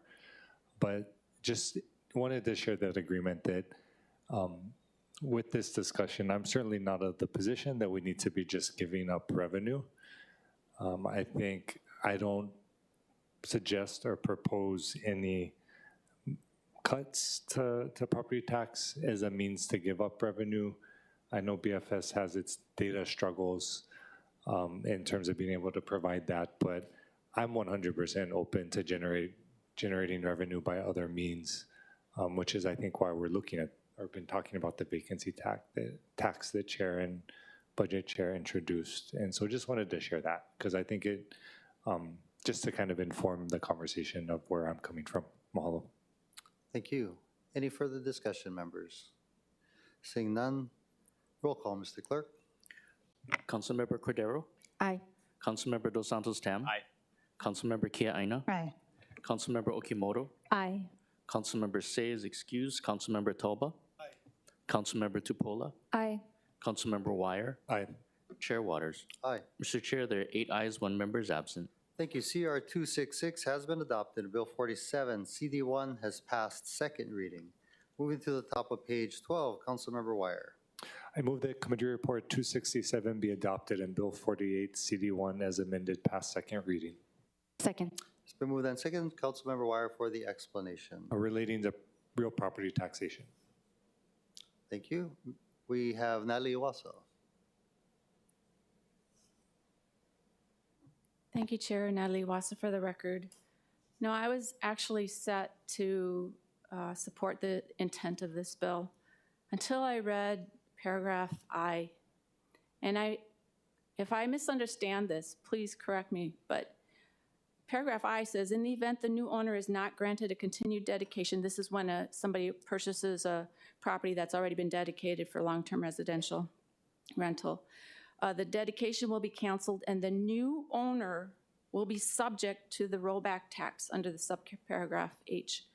To me, that says that that new owner has to pay all the taxes as if they would have been, if it's a residential A, then it would have been the residential A for those prior years. And I was thinking, what are you folks trying to do? I mean, I rent, a lot of people rent, and if they want to buy the home that they are living in that's rented and it happens to be under long-term residential rental, why would you penalize the new owner? Some of these things I just don't understand, and if I'm wrong, please let me know. This bill also would require evidence which is not stated in the bill but would likely include lease documents. Personally, I don't think the city has any business looking at my lease document or any tenant agreement. And according to BFS summary testimony, they said that they were concerned about this bill because it would impact the residential A, and as we all know, residential A brings in a huge amount of taxes to the city. And my question to you folks again is on this: how many residential A properties of the 27,000 that are currently in there, how many are actually occupied by homeowners? I just talked to a neighbor across the street who didn't know for the last 2 years that their property was in residential A. I told them, I said, you could have saved $1,000 alone this year if you had a homeowner's exemption. They had no idea. And the reason they didn't know is because their real property taxes are paid by their mortgage company. And they didn't let them know that they were changed over to a residential A. So how many of these 27,000 properties, how many people are we hurting with this residential A on top of the renters that don't know that they are in residential A? The bill also requires any agreement to be with the owner and the tenant. But what happens if the agreement is with the property manager? I didn't see property manager, property management company in the list of owners. So that's a problem because a lot of rental properties are managed by property management companies. The bill requires a 4-year dedication. I guess that's reasonable. And there was another paragraph. I wasn't sure what the meaning or what the intention is of this, what it means. On paragraph D, it says that the dedication will be effective October 1st of the same calendar year the application is made to, and it applies to the following tax year. So I'm just not sure how that goes with our fiscal year of the taxes. So just a question there. And just one more comment, if I may. Two more. I asked BFS how many rental properties are in the affordable rental classification or dedication, whatever it is. Do you know how many? 0. 0. So I think you folks have to ask yourselves, if you put this into effect, how many are going to apply for it? And I support the idea of a pig. Thank you very much. Thank you. Any questions for Ms. Iwasa? Seeing none, thank you for your comments. Mr. Clerk, do we have any other testifiers? Mr. Chair, that concludes the testifiers. Okay, members, we're in discussion. Councilmember Kia Aina. Thank you, Chair. First of all, I wanted to thank you for your leadership on this because this bill seeks to increase the availability of long-term rentals by establishing a special tax rate dedication for property owners who rent their properties for at least 12 months, 12-month terms. This is a similar initiative to Bill 27, 2023, which I introduced last year, which would establish a separate classification for long-term rentals. Battling our housing crisis is going to require us to act on many fronts, and I believe that increasing our long-term rental inventory with existing properties is one way to make immediate and meaningful progress. However, differences in recognizing how long-term rental owners are recognized by our property tax scheme, whether through a separate classification or temporary dedication, is important to consider. And again, I look forward to that dialogue in committee. Thank you. Any further discussion, members? Councilmember Tolba. Thank you, Chair. I'll be voting with reservations. I support our efforts to provide tax incentives to homeowners who use the property for long-term residential rentals. I understand that we would like this bill to move, with Bill 46, the empty home tax, so that both efforts are revenue neutral. I'm voting with reservation, noting concerns of BFS, and I look forward to seeing the results from the BFS consultants regarding the empty homes tax, and seeing how we can find balance with these property tax measures while hopefully increasing our housing and rental supply. Thank you, sir. Thank you. Any further discussion, members? Seeing none, roll call, Mr. Clerk. Councilmember Cordero? Aye. Councilmember Dos Santos Tam? Aye. Councilmember Kia Aina? Councilmember Okimoto? Reservations. Councilmember Say is excused. Councilmember Talba? Reservations. Councilmember Tupola? Reservations. Councilmember Wire? Aye. Chair Waters? Aye. Mr. Chair, there are 8 ayes, 1 member is absent. Thank you. CR 267 has been adopted, and Bill 48 CD1 has passed second reading. Moving to the top of page 13, third reading measures from the Committee on Budget. Councilmember Cordero. I move that Committee Report 252 be adopted and Bill 36 pass third reading. Second. It's been moved and seconded. Councilmember Cordero for the explanation. It authorizes the issuance and sale and specifying certain terms of wastewater system revenue commercial paper of the City and County of Honolulu in an aggregate outstanding principal amount not to exceed $400 million outstanding at any one time for the purpose of refunding all or a part of any outstanding wastewater system revenue indebtedness of the City and County, or paying the costs of any equipment or other improvement authorized pursuant to any capital budget ordinance relating to the wastewater system of the City and County. Authorizing the Director of Budget and Fiscal Services to determine certain terms of such commercial paper, providing for the retirement of the indebtedness to be refunded, and providing for other actions related to the issuance, sale, and delivery of such commercial paper. Thank you very much. Is there a motion to amend? I move that Bill 36 be amended to the posted FD1. Second. It's been moved and seconded. Councilmember Cordero for the explanation of the amendment. It makes amendments set forth in the written summary as posted on the agenda. Thank you very much. Mr. Clerk, do we have any testifiers? Mr. Chair, we have none. Thank you. Members are in discussion. Seeing none, any objections or reservations to the amendment? Noting no objections or reservations, Bill 36 has been amended to the posted FD1. Now we're in discussion on the posted FD1, members. Seeing none, roll call, Mr. Clerk. Councilmember Cordero? Aye. Councilmember Dos Santos Tam? Aye. Councilmember Kia Aina? Councilmember Okimoto? Aye. Councilmember Say is excused. Councilmember Talba? Councilmember Tupola? Aye. Councilmember Wire? Aye.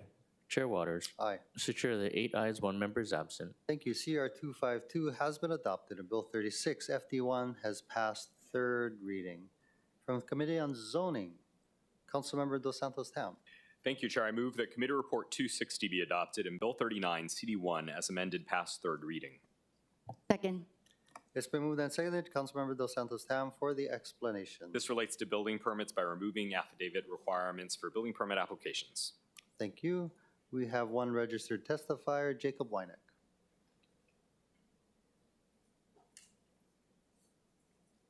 Thank you, Council Chair and City Council, for allowing me to testify. I strongly support the intent of this bill to make it easier to build necessary housing to alleviate our housing shortages.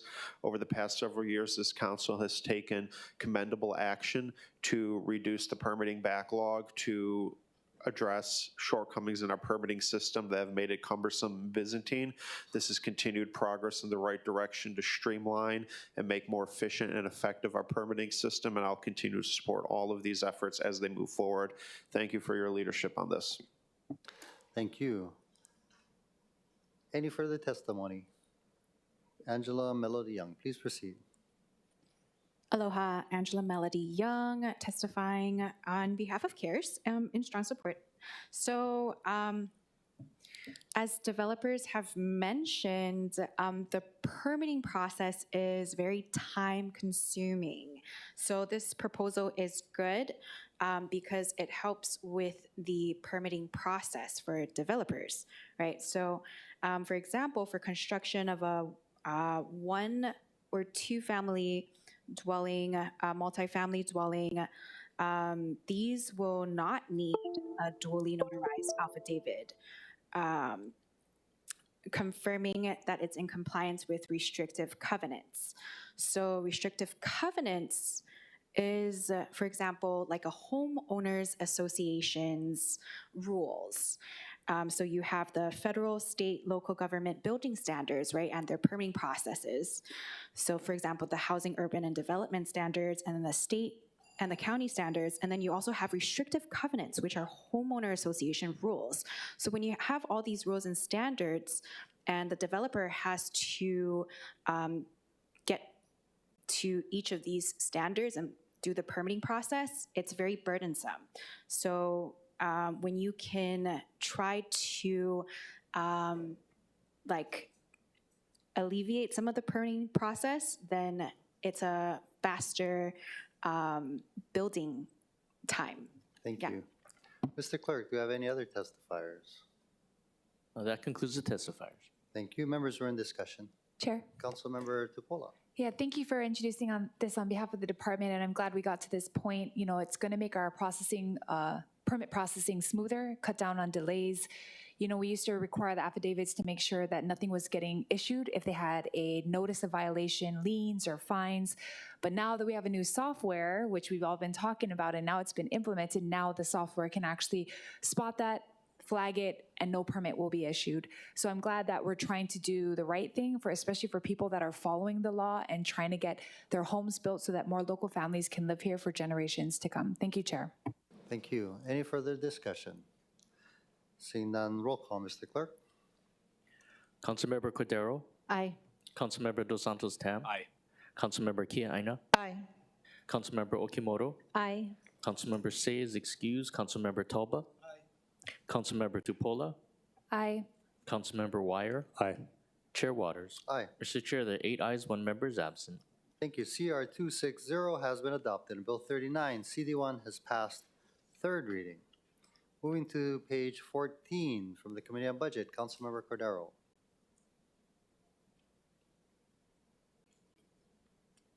I move that Committee Report 256 and Resolution 24-197 be adopted. Second. It's been moved and seconded. Councilmember Cordero for the explanation. Resolution urges the city administration to investigate the establishment of a Compensation Plus program or similar accountable reimbursement plan for officers and employees of the Honolulu Police Department. Thank you so much. I believe Peter Luke is here. Welcome. Please proceed. Good morning. Thanks for having me. Peter Luke for Resolution 24-197. Again, thank you. Interestingly, I want to divert a little bit from this. I've been sitting here watching and listening to all the testimony for all the different bills and resolutions, and it seems that we're always searching for money everywhere. Everyone needs more money. Everyone needs to have a comfortable life here. They can't pay for things.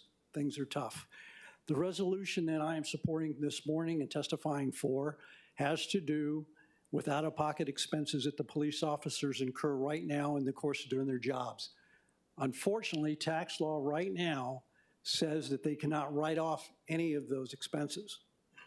The only way they can take advantage and save the taxes on that is if there is what's called a reimbursable expense plan implemented through the payroll office. Now, let me make this very, very clear. The contract that we have is not with the city, it is with SHOPO. But it is and does need to go through the payroll system that the city has. We are currently talking with Director Kawano's department, trying to answer some questions that he might have. This program has already been vetted by the police department's finance division. All the references have been talked to, everything's been cleared, and everything is ready to go. But we want to make sure that we're as transparent as possible. This saves their money. Let's be clear about this. This is their money, not the city's money, not the taxpayers' money. It's their money, we're saving them the taxes on, that's all. But it will increase their net pay, and that's important to realize. We've been working on this for over 5 years, been talking to all the different departments, and it's time to move on this. Everyone in this room is a smart person. If we're going to increase their net pay and it's taken us 5 years, you can calculate, use any numbers you like, how much more that would increase their take-home pay and what impact that has on disposable income. And again, it's not the city's money, it's their money. We strongly urge that this be passed and adopted and moved quickly. Thank you for your time. Thank you, members. Any questions for Mr. Luke? Councilmember Wire. Thank you, Chair. Just a quick question. I just wanted to follow up on the conversations you said you're having with Budget and Fiscal Services and just check if any of those conversations have been recent since the last committee meeting where the reso was heard, or was there any? We have been in contact with Director Kawano's office. We're trying to set up a meeting. He's asked for some things that we are willing to show him and discuss with him. We feel that we have all the answers that he's looking for. We just need to meet with him in his payroll office. Okay. This is not a difficult thing to implement. We do this on the private sector now. We do this in the state. We are able to do this with teachers now. We just want to meet with his folks and show them how it's set up through payroll. Mahalo. Thank you, Chair. Thank you. Thank you. Any follow-up questions? Seeing none. Mr. Clerk, do we have any other testifiers? Mr. Chair, we have Mr. Roger McKeague standing by remotely. Okay. Mr. McKeague, are you there? Please proceed. I am. Good morning. Good morning, Chair and council members. I'm Roger McKeague, standing here in strong support.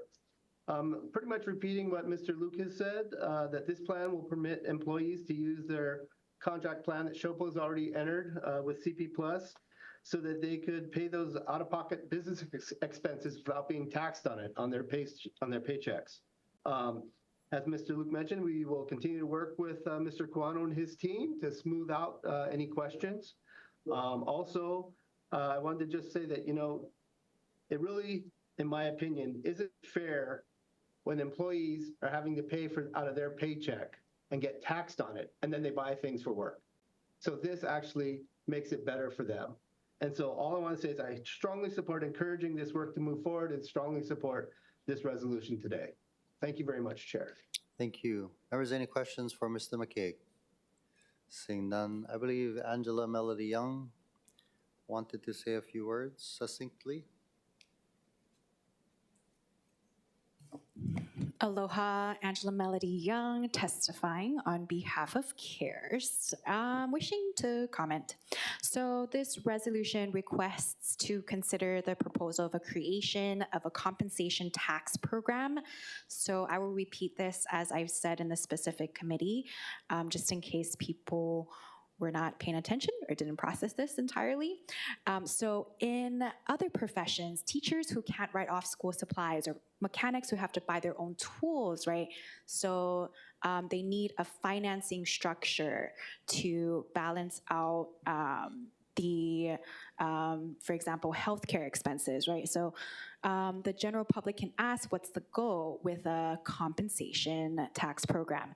The funding can be for eligible healthcare expenses such as early screening for cancer / living wages. And the city should explore this funding option to support officers because the cost of living and supply chain concerns since COVID-19 is a public concern. And while the exact compensation program may not be the best structure, it can be mandated, right, with collaboration and partnership with the labor offices to discuss how to legislate an original funding structure. Thank you. Is there anybody else who'd like to testify on Resolution 24-197? Seeing none. Members, we're in discussion. Councilmember Wire. Thank you, Chair. Just quickly, I wanted to ask Director Kawano. I know we had testimony presented today, so just wanted to check if that's BFS's understanding as well, or if in their mind or in your mind, you're still waiting for documentation from the testifiers, or if there's a meeting that was going to be suggested? Yeah, so Andy Kawano, Director of Budget and Fiscal Services. So currently, I've received 2 emails to meet. There hasn't been any shared documentation yet, and the request for the meeting is limited to myself and our Deputy Director for Budget and Fiscal Services. So it's a smaller meeting. I don't believe the concept is a bad one, but we want to understand what the obligations of city are, what our administrative burdens will be to carry out the program, and whether or not we'll be held harmless if there are tax issues that come up, that have to be addressed with the IRS, and so on and so forth. So that's where we're coming from, and we don't have enough information at this time to recommend to move forward. Okay, appreciate that. I just wanted to make sure everyone was on the same page, and so it sounds like you're saying that is kind of in the intention is to have a continued meeting. No definite position's been reached. There's no outstanding requests of the testifiers, but there may be additional questions or data that's sought as the conversation continues. Is that a fair? Yeah, there's still going to have to be significant sharing of information for us to get to the comfort level to make a determination to move forward. Okay. We're not at that point yet. Okay, Mahalo, Director. Thank you, Chair. Thank you. Councilmember Okimoto. Thank you, Chair. Good morning, Director Kamano. Your testimony had a lot of information in it, and grateful for the input that you gave. But for those who maybe weren't able to see it, I just wanted to ask you if you could share in summary what your greatest concerns are with the measure before us, because we're not trying to not support our law enforcement. We understand that they, just like many teachers, use their own resources. But when I looked into it, I would assume it looks like it would be like the flex spending, but it's not. So if you could quickly just share from your testimony what you had put in there. I'll just talk in layperson's terms because I'm not a tax attorney, but it looks and feels like the flex plan that the city currently has. With regard to the flex plan, you put into the plan, you use it for qualified medical expenses, let's say, or childcare expenses. The goal is to spend everything you put into your account. If you don't spend it all, you lose it. That's the city's plan. So you don't get back anything remaining. With regard to CP Plus, we're not sure as to what happens with any remaining funds. Is it forfeited, or does the police officer keep the extra funds? If they keep the extra funds, there's a high probability that it's taxable income at that time, that amount remaining. We want to understand that. And the reason why is at that time it happens, there's a high potential that not enough payroll tax would have been withheld.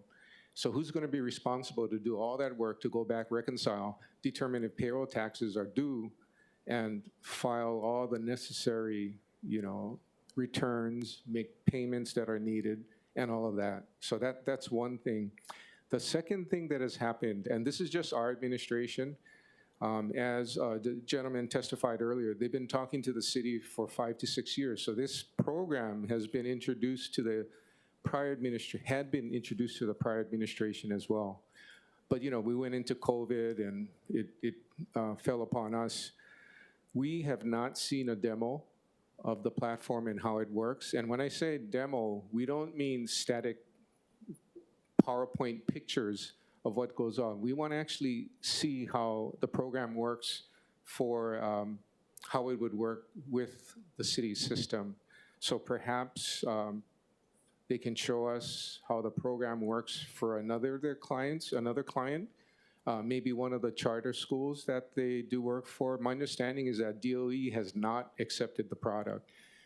They may be providing their service and product to perhaps one, or maybe another, maybe 2 charter schools. So it hasn't been widely dispersed within the state of Hawaii. That's my understanding. They can correct me if I'm wrong. Okay. And the third thing is holding the city harmless because we're not a part of the contract. So again, what's our obligations? Are we indemnified if something goes wrong that we're not responsible for? That's what we understand. Okay, So those thank are you. three big things, yeah. And thank you for sharing. And in your testimony, you had, I think I read that the department would then be responsible to contract or to find the source to run this program. Would this program be subject to procurement and then require a minimum of 3 bidders? Well, we're not a part of the contract currently, so it hasn't gone through procurement. So if we need to secure services, if we determine after completing our research that we need to secure services to augment what we have, we cannot cover what we have through employees. That would be the primary approach. Yes, we would have to go through procurement if we have to do that. And then are you familiar with any companies currently? I know you said that you're not under, but I'm trying to get to the point where In if terms it's not of somebody else, is it a us, the local BFS? client base, I don't have that information currently. All I know is that there may be 1, possibly 2 charter schools that have implemented. And then if BFS is not able to or cannot find a responsible bidder, would then the department be responsible to take on the program and the project? Well, we have a program in place already. And then the staffing that would be required for that, that's outside of what your current scope is? Or Currently, it's outside of our scope because we're not a part of the contract. Yeah, I'd leave it at that, yeah. would you need to then acquire extra personnel? Or if you become a part of the contract, would that be something that you could do currently, or it would require additional? That's what we're trying to determine, and more likely than not, we're going to need more staffing to do it right. Do you have an idea of how many full-time personnel that you would need? We don't at this time. But Okay. yeah, we do know it'll create an administrative burden on us. Thank you, Director Kawano. Thank you, Chair.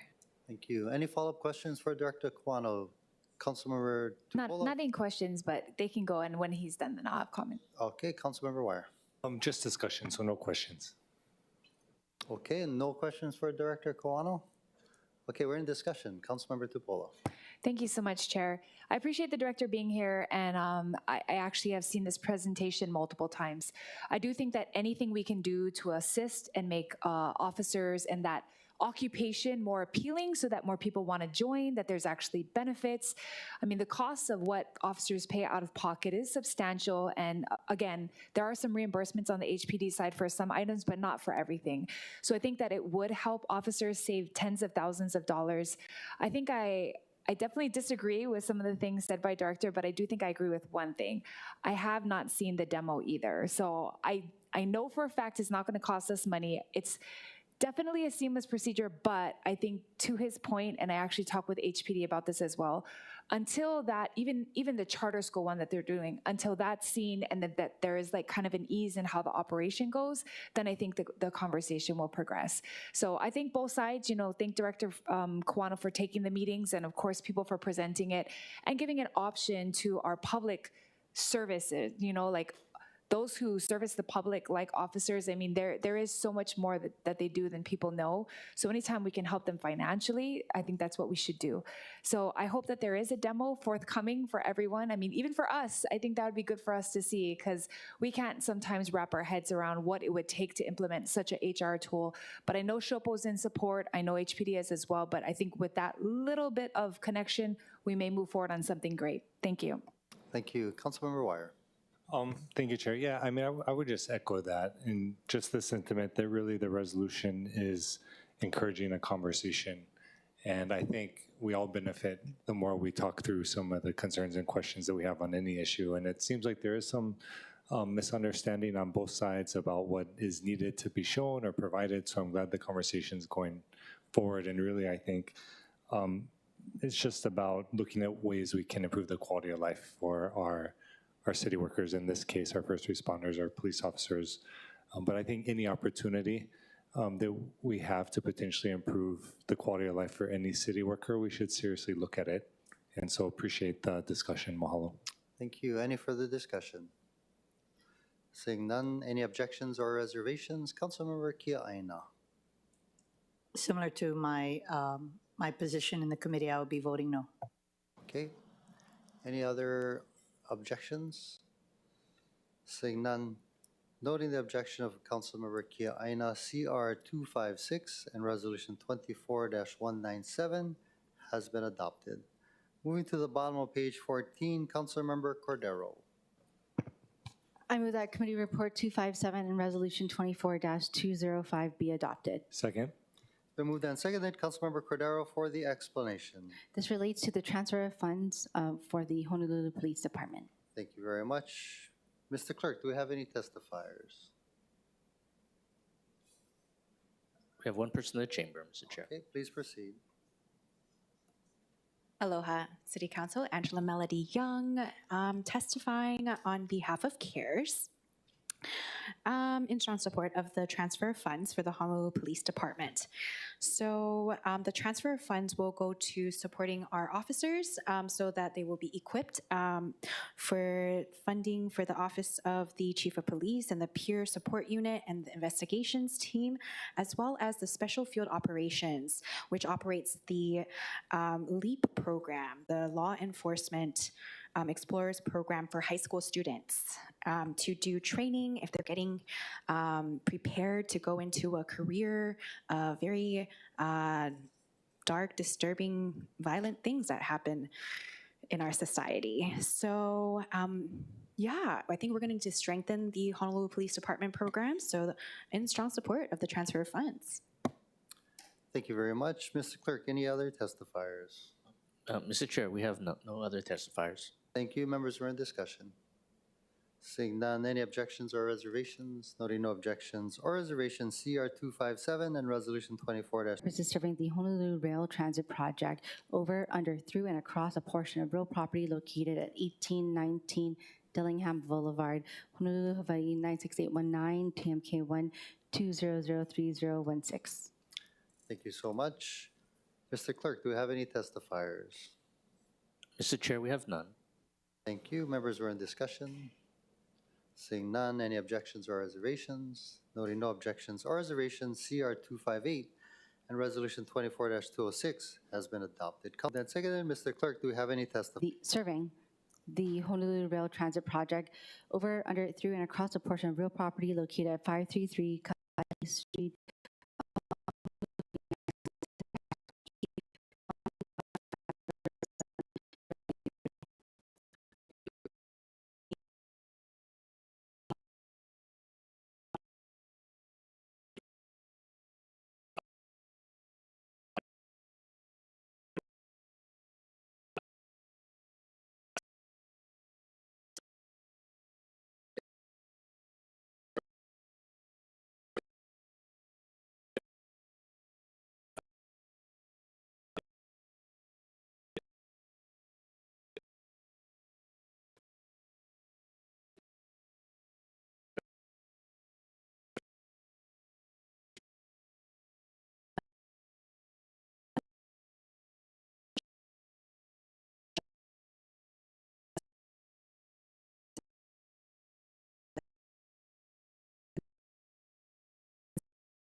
in the future.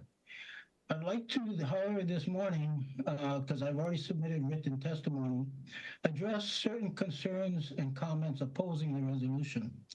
First of all, there are comments that maintenance has not and will not, or has, or will work. That's been the comment. It will work, but clearly, maintenance has not and will not work in Wailupi Stream. We've lived on the stream for over 30 years. Maintenance of Wailupi Stream has been non-existent for decades. Today, I understand there's less than 10 persons to maintain the entire island of Oahu for all the streams. And quite frankly, on Wailupi Stream, it's only been done once in the 5.5 years since the flooding itself. Therefore, maintenance itself needs to be studied, whether or not it really works, as a couple comments have said.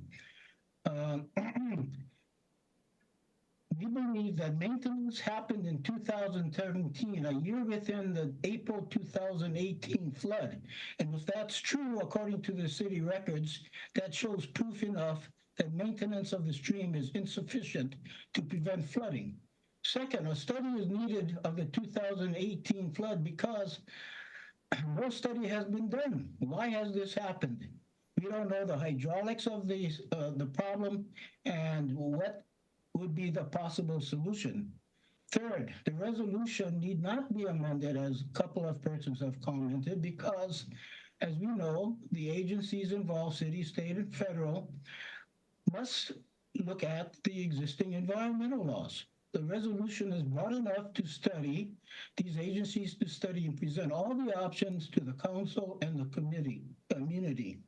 Finally, comments or photographs of the area was sent to the council. And quite frankly, those are areas Makai of Kalanianiole Highway, showing people fishing. There was no flooding there in April 2018.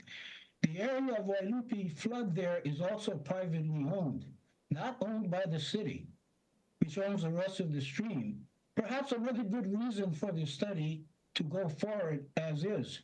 The flooding in April 2018 actually occurred Maka of Kalanianiole Highway, where Wailupi Stream is narrower and substantially less deep. Now, no one is trapping If there. I can ask you to please wrap up your testimony. Yes. I just wanted to say that these are all good reasons why to update the previous study, which is now nearly 20 years old. Thank you. Thank you. Next, we have Chris Kramer. Yes, aloha Chair Waters and council members. Just wanted to comment as also a resident on the stream and also totally support Uncle Anson and his concerns. But I just would like to ask that this resolution include the fishing community and Native Hawaiian community, that this is the ice box, that stream. We've seen the destruction that's happened, but we don't want to throw everything out and destroy the stream like has been done all the other streams in Honolulu Bay. You look everywhere, they're getting rid of these dams, and they're certainly not going backwards in time and trying to cement streams anymore. I mean, that's 1950s and stuff. So, but there's confidentiality clauses in this resolution. There's nothing that says that ocean users and Native Hawaiian community and fishermen be a part of this. It's an agreement between the Army and the city, so that leaves out the people that are most affected. So I would ask that this be amended. Also, at the same time, we saw. I watched this mountain of water coming from the roadway and went through our home, through our property, and then and destroyed a big section of the stream wall. And then the city approved a monster home right where that destroyed section was, and they got two more on the way. So building in the setback is something that needs to be addressed before you're looking at these other options. You got to use common sense, which is not approving development right in the stream setback. It's basic common sense. Okay, thank you very much. Members, any questions for the testifier? Seeing none. Aloha Helani Sonoda Pale. Please proceed.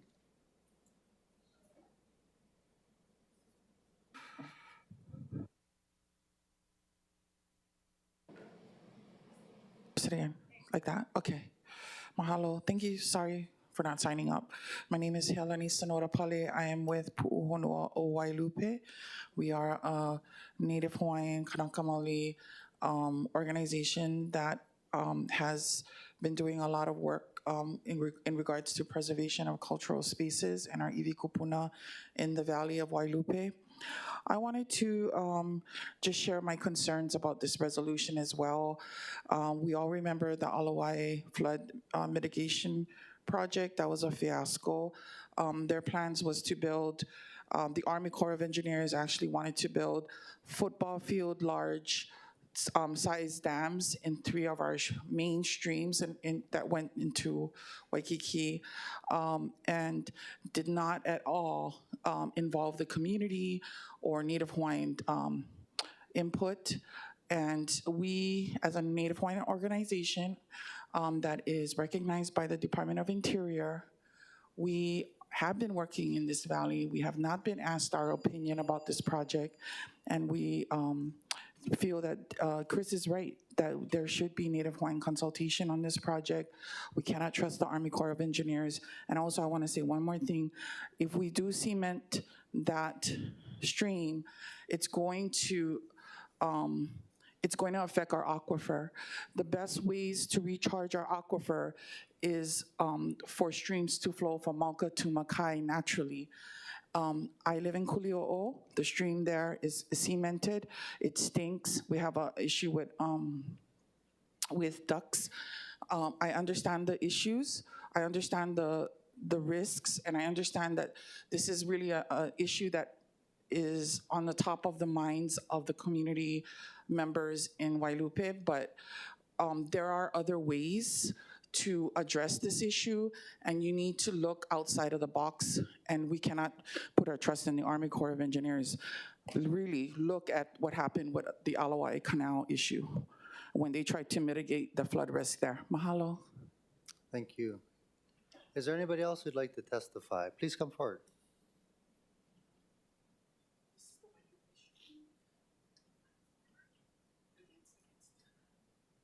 Aloha, if you could state your name for the record. Aloha mai kako. I'm Kimmer Horson. I'm a resident of Ewa Beach, and I've been in Hawaii a resident since 2008. I'm voting in opposition to the bill to build over the stream. I'm supporting this organization. I'm part of the Kukia'i Oahu.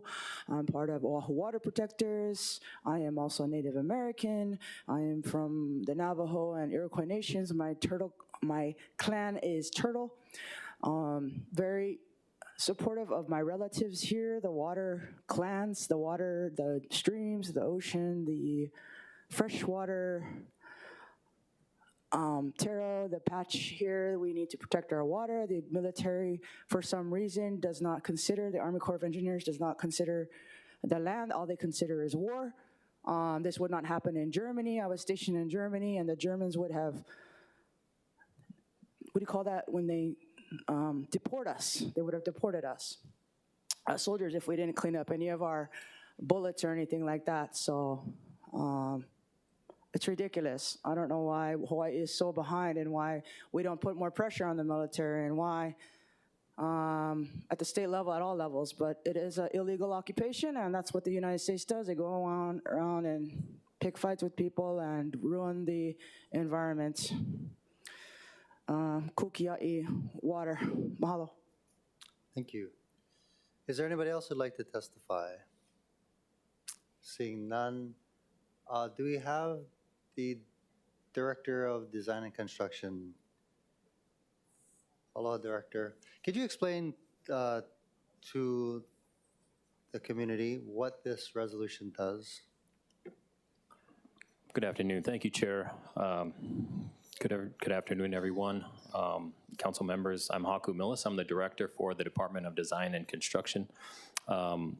We kind of discussed it briefly, but this project where it stands right now is even before the planning effort. The project that we're working to right now with the Army Corps is to move into a planning portion so that we can engage the community and focus on what the scope of work should be and what the focus should be in mitigating potential flood hazards. We weren't unfortunately able to be joined by the Army Corps in the committee meeting, but they are very happy to be here today. If I may introduce Michael Salyer from the Hawaii State District to talk a little bit more about the concerns. They were fortunate to listen in, if I may. Yes, please. Thanks.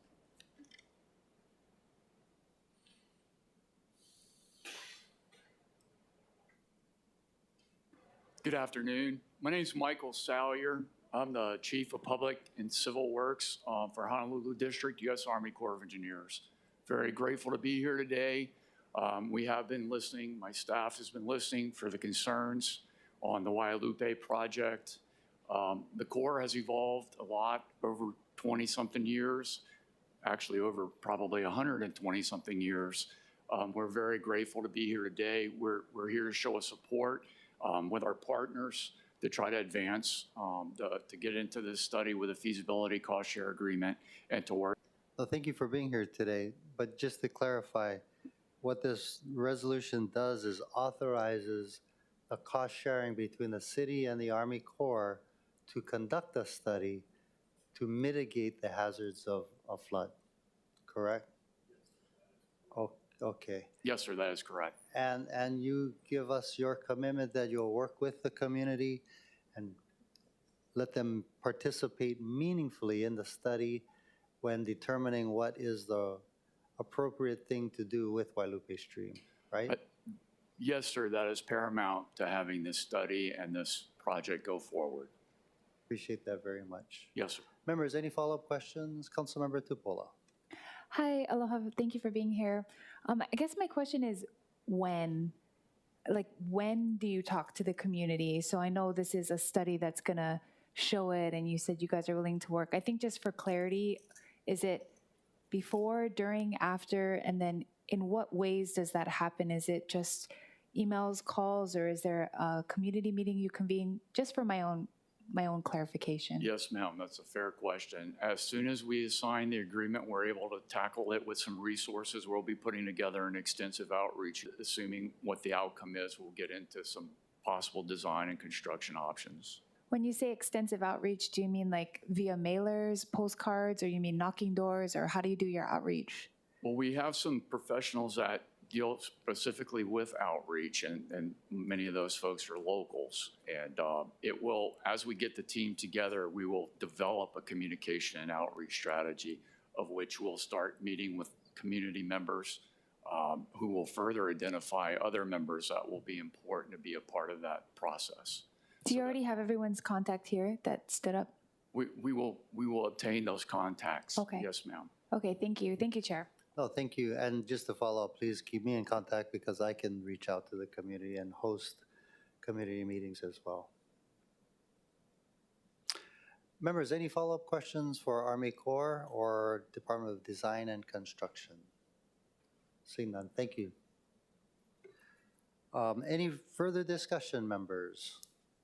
Seeing none, any objections or reservations? Noting no objections or reservations, CR 262 and Resolution 24-204 has been adopted. And I will keep in contact with you folks to make sure that they include the community. Members, turning to the top of page 17 from the Committee on Planning and the Economy, Councilmember Kia Aina. I move that Committee Report 270 and Resolution 24-151 CD1 as amended be adopted. Second. It's been moved and seconded. Councilmember Kiaina for the explanation. This resolution approves and authorizes the conveyance of the former Kalaheo Elementary School property in Kailua, Oahu to the State of Hawaii Department of Hawaiian Homelands in furtherance of the intent of the Hawaiian Homes Commission Act and to honor the legacy of Prince Jonah Kuhio Kalaniana Ole, which includes his role in establishing the counties of the state of Hawaii. Thank you. I believe we have two registered testifiers, starting with David Pound, followed by LeGrand Pound. Hello and welcome.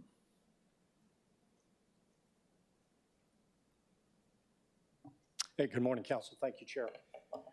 I wish to address the Council this morning. I've been a Hillside resident for over 21 years there, own a home there, have for a long time, raised my family there. I oppose the resolution that is currently written, and there's two reasons why.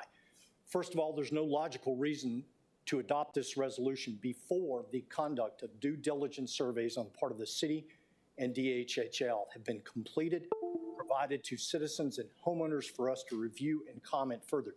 These are our homes, and there is going to be a lack in this resolution of explicit protections for homeowners that abut or are downslope from the site. We will be impacted. You can guarantee that. You can go look at our testimony that we've provided, because you're going to start disturbing that clay soil up there that is predominantly what is you're going to put homes on. So I want to ask a question to the council members today. Have you seen the 20+ written testimonies that we have provided, the citizens that live there? We have provided extensive, documented at all the meetings, and yet only one question has ever been asked of the community residents to include those who are geologists and civil engineers. But we've had plenty of questions and comments from unelected city and state officials and commercial providers, but yet we're provided 1 minute to testify and no one has come back to us and asked us a question. So in conclusion, Mr. Chair, what I'd like to propose and my recommendation to the committee and to the council is to return this to committee. Make 3 very simple modifications to the resolution that could further assure the Hillside residents and homeowners, the citizens, that you are listening to what we are saying to you, that you want to ensure that these are being protected, the homes there, our life savings into this. And I thank you for your time and your consideration. I stand by again for any questions or comments from the council. Thank you. Members, any questions for Mr. Pound? Seeing none. Thank you, Mr. Pound. Is LeGrand Pound available? Hello and welcome.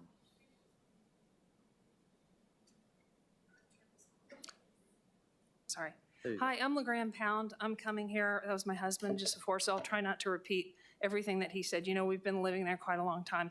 The first thing I would like to say is that Councilwoman Kiana has done an outstanding job. She has come to our meetings that we've had in the neighborhood, and she has listened to everybody, and she has implemented things. I can't say thanks enough. The only other thing we'd like to add to the resolution is that we can look at it and have like 90 days, because so many people work that you just, it's hard to get them together. If we could look at it when the soil studies come in and see what was done. Soon as we heard this was going to happen, a lot of us went out and started talking to civil engineers.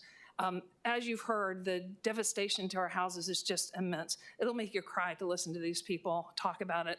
But that's all we want is once they come back with the soil study, because they're only doing 4 samples, and everything that we've found they should be doing 10 to 20. That's sorry. Anyway, so I appreciate your time. No, but if we could look at that, that'd be all we're asking for. Everything else she's given to us, so high marks. Thank you. Members, any questions for Mrs. Pound? Seeing none. Is there anybody else who'd like to testify? Please proceed. If you'd like, make a line coming up to my left. Hello and welcome. Yeah, good afternoon, everybody. I spent hours last night looking at the testimony on this bill, and I cannot believe you're even thinking of moving forward on this. It's so documented that that site is going to be a liability for decades. I have no interest in this. But if you did not read the testimony that was submitted, you're dereliction of your job. This should never move forward. The liability that's going to be placed on future county governments is going to be massive. I compare it to Palos Verdes in Los Angeles. For decades, the hill has been slipping.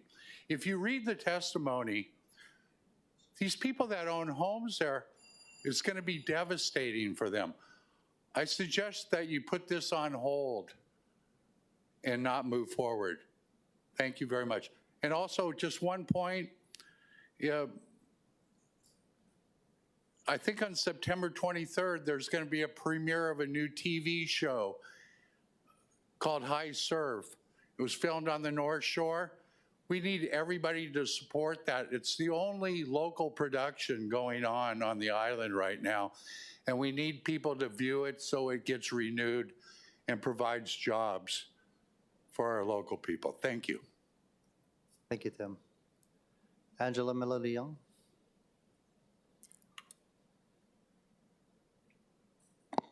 Okay, so it's my turn. Angela Melody Young, testifying on behalf of CARES in support of the elementary school property and the conveyance to DHHL. The intent is to honor the Hawaiian Homes Commission Act. And so the concerns that were brought up by the community about the shrinking clay, and then also the soil disturbance. It causes unstable environmental quality. So the disturbance is not a firm foundation to build upon. And so therefore, I concur with the community that there should be more scrutiny towards the environmental quality of the soil disturbance if you're going to build something. Thank you. Sir, please proceed. Can you state your name for the record? Hello. My name is Win Miyamoto. I'm a resident of the Kalaheo Hillside community, and I live adjacent to the property in question.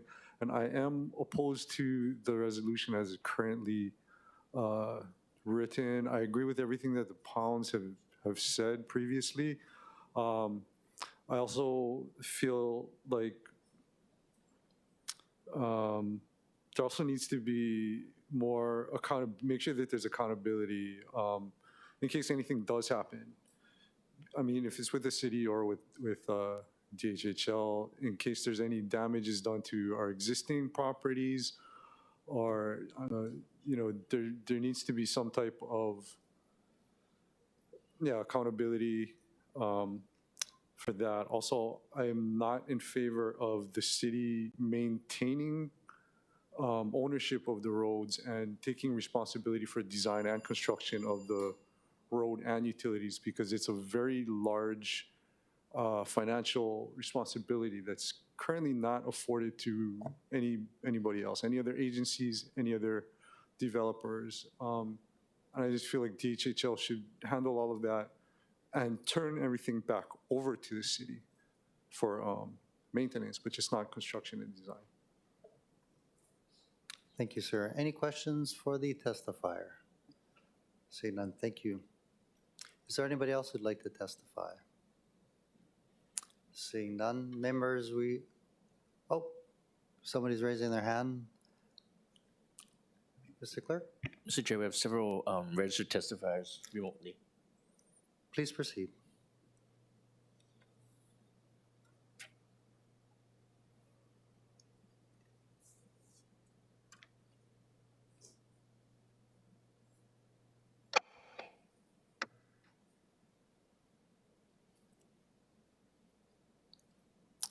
Aloha, welcome. Please proceed. This is Bill Hicks, Chairman Kailua Neighborhood Board. I'd like to offer comments on the application of written testimony. I want to emphasize the importance of resolution clauses requiring due diligence by both DHHL and the city prior to conveyance. Kalaheo hillside land is composed of a type of clay that is unstable. Concern is that it would not be helpful to Department of Homelands to acquire this particular Kalaheo hillside property if it's not suitable for housing and only brings additional liability. A new geotechnical study prior to conveyance is needed to assess this. The testimony of 13 Kalaheo hillside property owners about expensive and recurring repairs was valley, broken house foundations, destroyed retaining walls, severed sewer pipes, and frequent drywall repairs, sometimes on an annual basis, were described. Many have spent well over $100,000 for repairs. Therefore, the Kailua Neighborhood Board passed a resolution requesting a geotechnical study and also, prior to construction, surveys assessing existing conditions of homes abutting the construction parcel. There's broad support for Department of Hawaii and Homelands developing residences in Hawaii, Kailua, but there's concern about this particular property, therefore the importance of those provisions that do exist in the resolution. Thank you. Members, any questions for the chair of the Kailua Neighborhood Board? Seeing none. Mr. Clerk, is there any other remote testifiers? Yes, sir. We have Corbett Kalama registered. Ola Kamoa, please proceed. Maino e ka'ahani nui ha mai ka'ola I kamalu e nā kupuna. Thank you, Heavenly Father, for the gift of life. You know, we walk in the shadows of everything that came before us, and my family has been here for generations, pre-statehood, pre-territory, and I watched. I grew up in a 900 square foot home on Kailua Beach. The property was eventually taken through eminent domain to make a park. I'm coming here in support of the resolution as presented. I've watched Hawaiian families that grew up in the area be displaced because of developments, like the Kalaheo Hillside development from 1953 on. So while I can somewhat empathize with the comments that are made of protecting an asset, there are many families of generations that have not had the opportunity to even live in this place that we call home. And so I support the resolution as presented. I do think through it. I'm not an engineer, but I've grown up working with Hawaiian Homelands, and it seems to me that every time a Hawaiian Homelands project comes up in an area where there was development, the existing people living in the community forget that there were once a group of people that lived there. And so I just ask you to open up your minds and your hearts and understand that this space that you call home is also their home. And so I just hope that we can work through this, but I do stand to support this resolution moving forward. Thank you. Members, any questions for Mr. Kalama? Seeing none. Thank you, Mr. Kalama. Mr. Clerk, are there any other testifiers? Mr. Chair, we have one person in the chamber. That's all the video conference testifiers we have registered. Thank you. Aloha, please state your name and please proceed. Ana Aike Aloha Kako. My name is Bronson Azama. I'm hail from District 3, actually, from one of the neighboring ahupua'as of He'eia. I'll speak in support. Normally, I do sympathize for the ecological concerns and the needs for environmental assessments, but also trust in the due diligence of people that are from the place as well when it comes to the best practices and making sure the safety of those kanaka who are also going to be living in those homes if there are homes developed for the future. You know, Hawaii historically has had bad development when it comes in mind with the how we best integrate ourselves into the environment.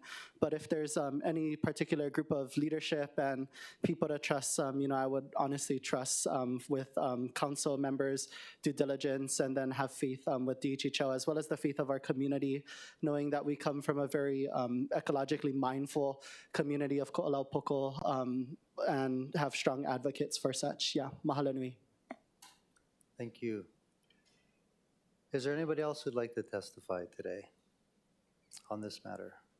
Seeing none. Members, we're in discussion. I do want to point out that I do see the Director of the Department of Hawaiian Homelands is here and available for questions. So members, we're in discussion. Councilmember Kia Aina. Thank you, Chair, and thank you for all those who have testified, both in person as well as online. Members, as I stated before, I introduced this measure for several reasons: to further the intent of the Hawaiian Homes Commission Act for the city residents that are Hawaiian homeland beneficiaries, and to recognize the important contributions that the city and county of Honolulu can have in support of the Hawaiian Homes Commission Act.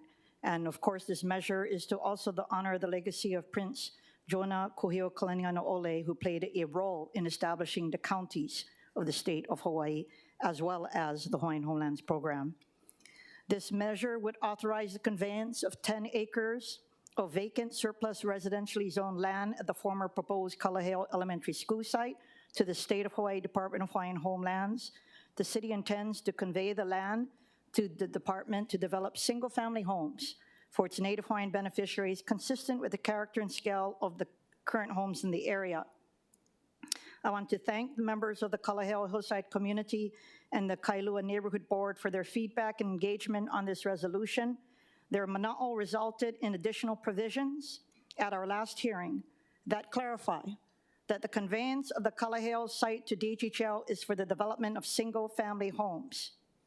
It provides that DHHL would need to conduct due diligence prior to conveyance to determine the suitability of the site for the proposed development, including preparation of a preliminary engineering report detailing utility and infrastructure availability, topography, soils, physical constraints, and access restrictions, and other pertinent information. It also provides that the city will also need to conduct its own due diligence prior to conveyance, including evaluation of the potential impacts of the proposed development to the surrounding neighborhood, such as impacts to traffic and infrastructure, as well as a survey of any existing soil-related damage to the homes abutting the site. Pending the results of the due diligence studies done on the property, I hope that this effort results in a clearer understanding of the opportunities that the city-owned land has to offer, and I look forward to the next steps. I did want to thank the Blangiardi administration, both the managing director's office, as well as the Director of Housing and the Director of Budget and Fiscal Services. I also wanted to thank the Chair of the Department of Hawaiian Homelands for his engagement in this. This is a historical opportunity for the city. The city has never engaged with the Hawaiian Homelands Program.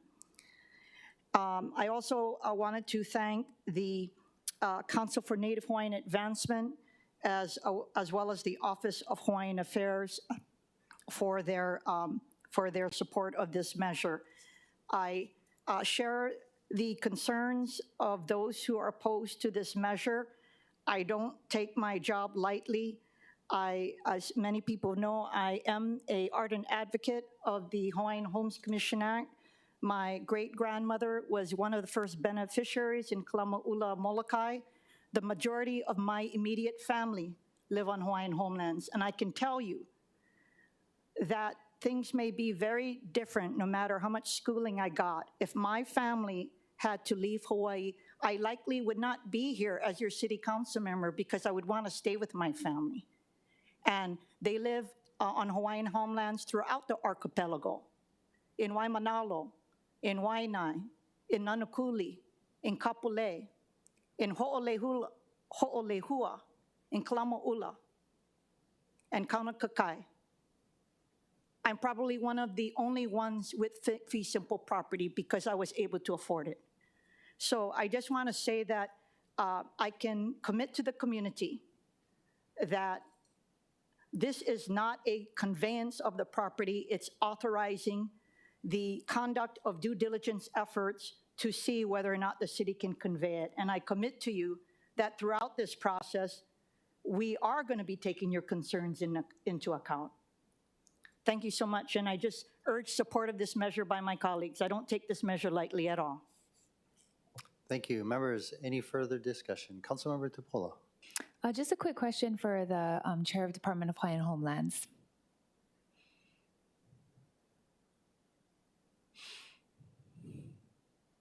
Hello and welcome.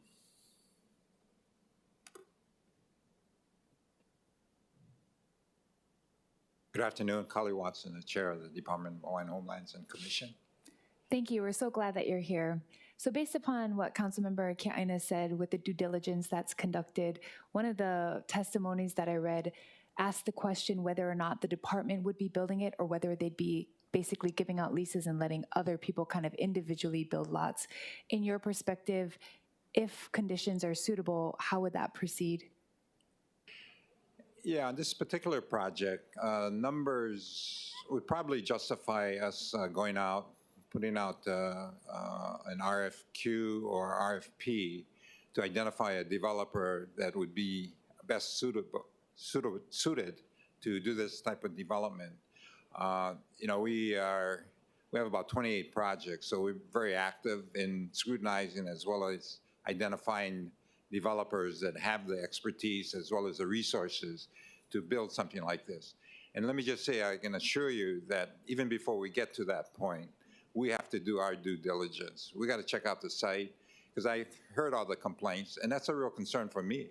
So I assure you, if it doesn't make sense to proceed because of the topography as well as the condition of the soil that can be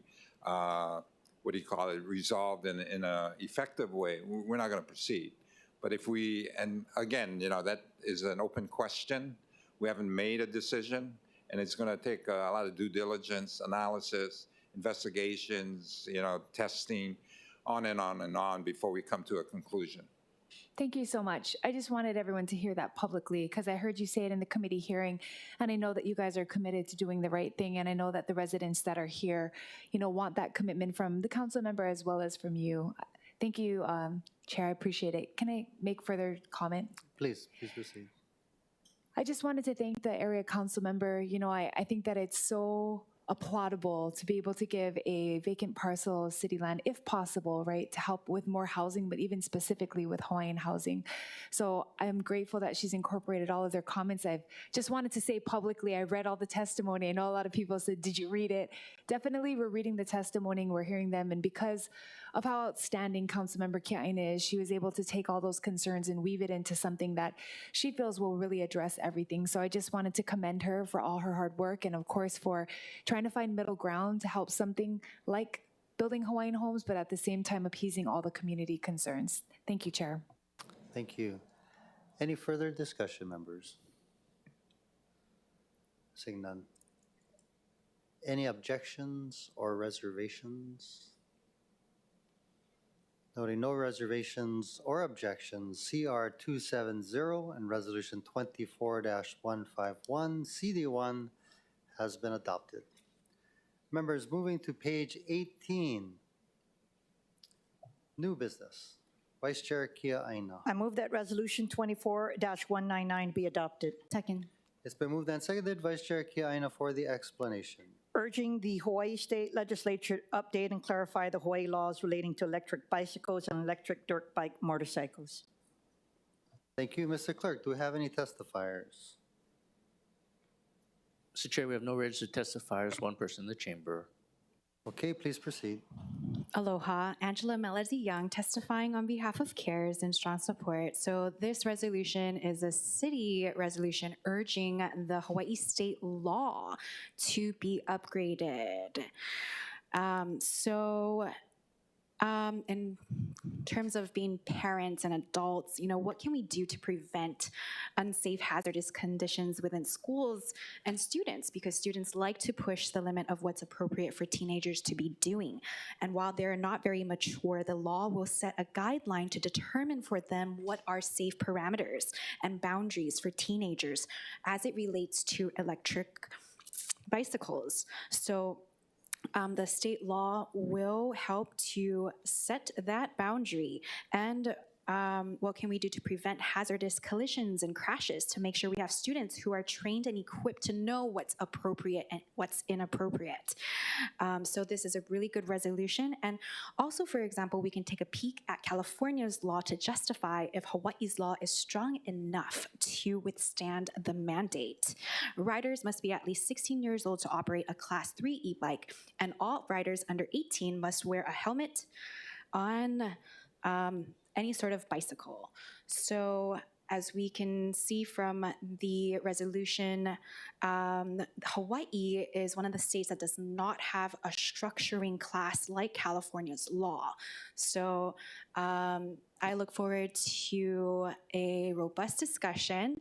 Yeah, thanks. Thank you. Is there anybody else who'd like to testify on Resolution 24-199? Seeing none, members, we're in discussion. Councilmember Okimoto. Thank you, Chair. And I want to mahalo all of my colleagues. I also want to mahalo Councilmember Dos Santos Tam, our Transportation Committee Chair, for waiving this important measure from the Committee on Transportation here to our full council. You know, I introduced this resolution because many of my neighbors and constituents have reached out to me in my office and shared their concerns about e-bikes and other unclassified two-wheeled electric vehicles. We heard earlier that all of us across the board, our colleagues here, have also had the same experience in their districts. My office continues to receive complaints involving e-bike riders failing to observe applicable laws, including riding on sidewalks, riding in parks, open spaces, and private golf courses, riding without a helmet when required, failing to observe rules of the road in traffic, example, weaving between lanes of traffic or against the flow of traffic, failing to observe speed limits and traffic signals, failing to yield to pedestrians, and performing wheelies and other stunts on city streets. In 2024 alone, the unlawful operation of e-bikes and dirt bikes has played a part in a spate of e-bike accidents, including the death of an electric dirt bike rider not wearing a helmet after being hit by a motorist when the rider was turning against a red light signal in urban Honolulu, and the criminal injury of a child e-bike rider who disregarded a stop signal. A recent incident involved a 12-year-old e-bike rider last Friday in Eva Beach. This council should express its strong concerns to the legislature regarding the safety of the public, the lack of public knowledge of the laws related to e-bikes and dirt bikes, and the unlawful operation of e-bikes and dirt bikes on the city streets, bike paths, sidewalks, parks, and in open spaces, because only the legislature has the power to determine what an e-bike is or is not, pursuant to the statewide traffic code, HRS Chapter 291C. At a minimum, the legislature must create new law and or allow this council to define e-bikes, define e-bikes as distinguished from other bicycles, incorporate the three-class system referenced in the resolution as appropriate, and address out-of-class, unclassified e-bikes. 2, add registration and license requirements for e-bikes separate from traditional bicycles, with increased fees for e-bikes that can operate over 30 miles per hour. 3, define and update laws applicable to electric dirt bikes. 4, clarify rules for maintaining and storing e-bikes and electric dirt bikes and address lithium-ion battery-related fire hazards. And 5, penalize responsible persons when a minor operates an e-bike or dirt bike unlawfully, and increase penalties for violations. I want to say that this is not to penalize those who are doing their due diligence and being responsible and respectful following the e-bike laws that are in place. This is really to keep our communities safe by those who are not following the rules. So I really encourage our partners across Punchbowl Street to understand that it is critical to update and clarify existing state law to define and regulate e-bikes and unclassified two-wheeled electric vehicles so we can collectively safeguard public health and safety, reduce the dangers of traveling on public roadways and sidewalks, and hold people accountable. Mahalo. Thank you, Chair. Thank you. Members, any further discussion? Seeing none, any objections or reservations? Noting no objections or reservations, Resolution 24-199 has been adopted. Members, turning to the top of page 19, Vice Chair Kia Aina. I move that Resolution 24-210 be adopted. Second. Been moved and seconded. Vice Chair Kiaina for the explanation. This resolution accepts a gift of travel and lodging valued at $6,400 to the city from the Honolulu Zoological Society for Honolulu Zoo staff to participate in the Kauai Forest Bird Recovery Project. Thank you. Is there a motion to amend? Yes, I move that the resolution be amended to the posted FD1. Second. It's been moved and seconded. Vice Chair Kiaina for the explanation of the amendment. And what this amendment does is it accepts the gift of travel, lodging, and per diem valued at $7,360 to the city from the Honolulu Zoological Society for Honolulu Zoo staff to participate in the Kauai Forest Bird Recovery Project. Thank you. Mr. Clerk, do we have any testifiers? Mr. Chair, we have none. Thank you. Members are in discussion. Seeing none, any objections or reservations? Noting no objections or reservations, Resolution 24-210 FD1 has been adopted. Oh, wait. We have to take the vote on the motion to amend. Sorry. Any objections to the motion to amend? Seeing none, Resolution 24-210 has been amended to the posted FD1. Now we're in discussion for the posted FD1. Seeing none, any objections or reservations? Noting none, Resolution 24-210 FD1 has been adopted. Thank you, members. Moving to the bottom of page 19, Vice Chair Kiaina. I move that Resolution 24-211 be adopted. Second. It's been moved and seconded. Vice Chair Kiaina for the explanation. This resolution accepts a gift of transportation valued at $15,000 to the city from the Honolulu Zoological Society for the transport of 2 chimpanzees to the Gladys Porter Zoo in Bronxville, Texas. Thank you. Mr. Clerk, do we have any testifiers? Mr. Chair, we have none. Members are in discussion. Seeing none, any objections or reservations? Noting none, Resolution 24-211 has been adopted. Moving to the top of page 20, Vice Chair Kiaina. I move that Resolution 24-214 be adopted. Second. It's been moved and seconded. Vice Chair Kiaina for the explanation. This resolution authorizes the execution of an assignment and extension of lease, consent, and amendment of lease of city property, assignment and assumption of parking license agreement consent, and amendment to parking license agreement 163 spaces, and assignment and assumption of parking license agreement, consent, and amendment to parking license agreement 8 handicap spaces for the Smith Beretania Apartments project located at 1170 Nuuanu Avenue, Honolulu, Oahu, tax map key number 117004007. Thank you. Is there a motion to amend? Yes, I move that the resolution be amended to the posted FD1, which authorizes the execution of an assignment and extension of lease, consent, and amendment of lease of city property, assignment and assumption of parking license agreement consent, and amendment to parking license agreement 163 spaces, and assignment and assumption of parking license agreement consent, and amendment to parking license agreement 8 handicap spaces for the Smith Beretania Apartments Affordable Housing Project located at 1170 Nuuanu Avenue, Honolulu, Oahu, tax map key 117004007. Second. Thank you. Mr. Clerk, do we have any testifiers? Mr. Chair, we have none. Thank you. Members are in discussion. Noting none, any objection or reservations to the motion to amend? Seeing none, Resolution 24-214 has been amended to the posted FD1. Members are in discussion for the posted FD1. Seeing none, any objections or reservation? Seeing none, Resolution 24-214 FD1 has been adopted. Moving to the top of page 21, Vice Chair Kiaina. I move that Resolution 24-216 be adopted. Second. It's been moved and seconded. Vice Chair Kiaina for the explanation. This resolution urges the United States Department of the Navy and the United States Department of Defense, including the Defense Logistics Agency, to immediately implement weekly testing of all Navy Red Hill monitoring wells and drinking water wells for all chemical contaminants stemming from past fuel and hazardous materials that were used, stored, or released at the Red Hill Bulk Fuel Storage Facility. Thank you. I note that we have a number of registered testifiers, starting with Ernie Lau. Aloha, welcome.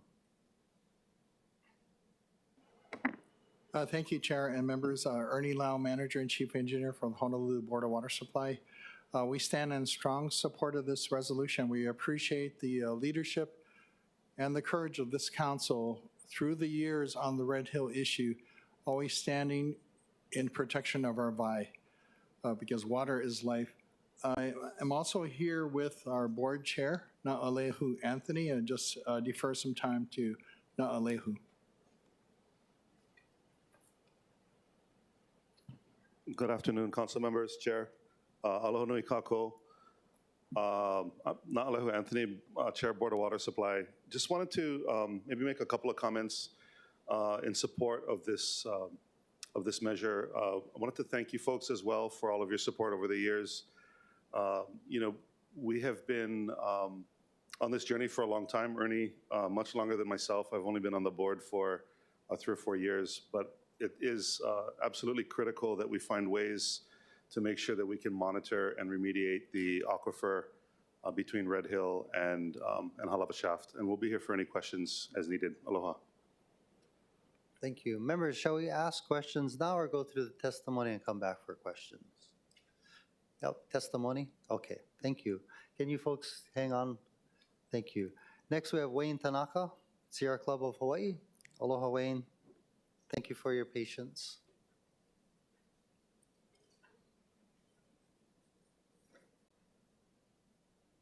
Hello. Oh, okay, sorry. Good afternoon, Chair, members of the Council. Wayne Tanaka with the Sierra Club of Hawaii. We are in strong support of this resolution. We do have in our written testimony a friendly amendment to also urge for third-party testing as part of what of the actions that the resolution is asking for. I just wanted to highlight, we as this resolution recognizes, we need data, and when I say we, not just us here now, but our children, our grandchildren, generations yet unborn, because the 200,000 to 2 million gallons of fuel that have been released from the Red Hill facility, it's going to be around for decades, right? The PFAS, the forever chemicals, they'll be around for centuries. So we need to do everything we can now to get the data and information that we will need, our future generations will need, to prevent the worst impacts of this poison that's now moving around in our groundwater, and to also prioritize remediation efforts going forward so that we can clean up this mess that we're dealing with. And so, yeah, weekly testing, just like the Board of Water Supply does, more monitoring wells, that data is going to give us direct information about where this poison is. It's also going to help inform and validate the groundwater and contaminant feed and transport models that are still in development that we still don't have after almost a decade since they were agreed to be completed by the Navy. And with respect to the asking for third-party testing, I did want to highlight the Board of Water Supply's expert consultants have found that the 8,000 samples the Navy has collected were botched over a 2-year period. More recently, we now have learned that the Navy has been using a process to test for lead that actually masks the concentration of lead in their tap water. And even under that process, they're still finding unsafe levels of lead in the Navy's water system. So all that to say, we really do think that to protect the integrity of this data that we're collecting, it may be very important to ask the Navy to use third-party experts to gather data. Happy to answer any questions, and thank you so much. Thank you. Next, we have Susan Gorman Chang. Mr. Chair, the testifier is not logged on. Okay. Is Josiah Ubando available? This testifier is also not logged on. Okay. Melody Aduha.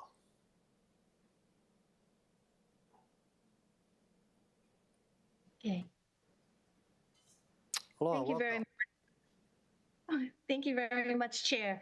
Hey, good afternoon, Chair and Vice Chair and members of the Council. My name is Melody Aduha, and I'm co-chair of the Environmental Caucus of the Democratic Party, as well as an elected member of the CRI for Red Hill.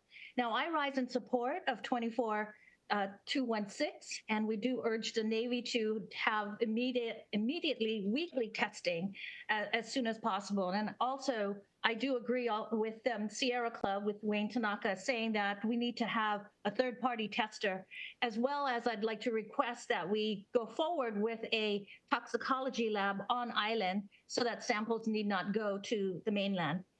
I think what's very important right now is Board of Water Supply needs more monitoring wells. They need 100 monitoring wells because right now the movement of that plume, it is going westward. It has already hit the IAEA well, and it is projected that it may hit the Ka'amilo well, and that's going to affect those on Board of Water Supply line in IAEA and that area. We need to have these monitoring wells to see how fast, how quickly, how intensely, and how wide this plume is. Right now, the Navy, they only have monitoring wells, about 40 of them, but it's within the Red Hill facility, within their own property. They have a few outside of the Red Hill property, but not many. And that's where we are at a loss because we don't have those monitoring wells. We don't know how fast that plume is going. Right now, we have heard that PAHs have been determined and detected in the IAEA well, but it is moving. It is no longer there. It's going somewhere else. And without these monitoring wells, we don't know where it's going, how fast it's moving. So for public health improvement, for environmental protection, for economic savings, for transparency and accountability, community trust and engagement, and sustainable development, we need to have more monitoring wells. Now, once we have these monitoring wells, we also have to look into remediation. How are we going to stop this plume from moving? We need source control. We need containment. We need that in slurry walls or sheet piling. We need a pump and treat mechanism, natural attenuation like bioremediation, chemical oxidation, hydraulic containment, monitoring and maintenance. All of this is necessary. So while weekly monitoring by the Navy is crucial, we need more. And so I would suggest that we do amend this resolution to include other things not that the Navy should be responsible for, such as more wells, more testing, and a way to contain this plume and remediation. Thank you very much. Thank you. I'm available for questions. Thank you. Next, we have David Mullenix, followed by Jamie Simic.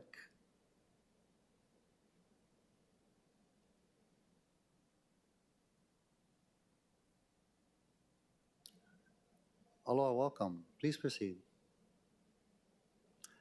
We can't hear you, sir. Not sure if you're on mute.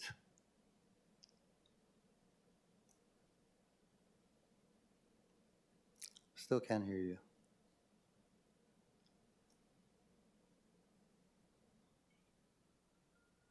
Mr. Clerk, can we unmute Mr. Mullenix?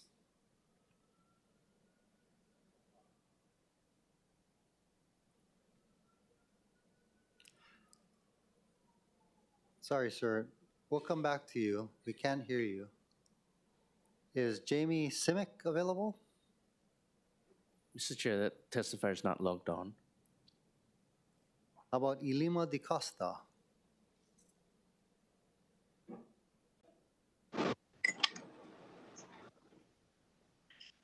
Ilima Di Costa?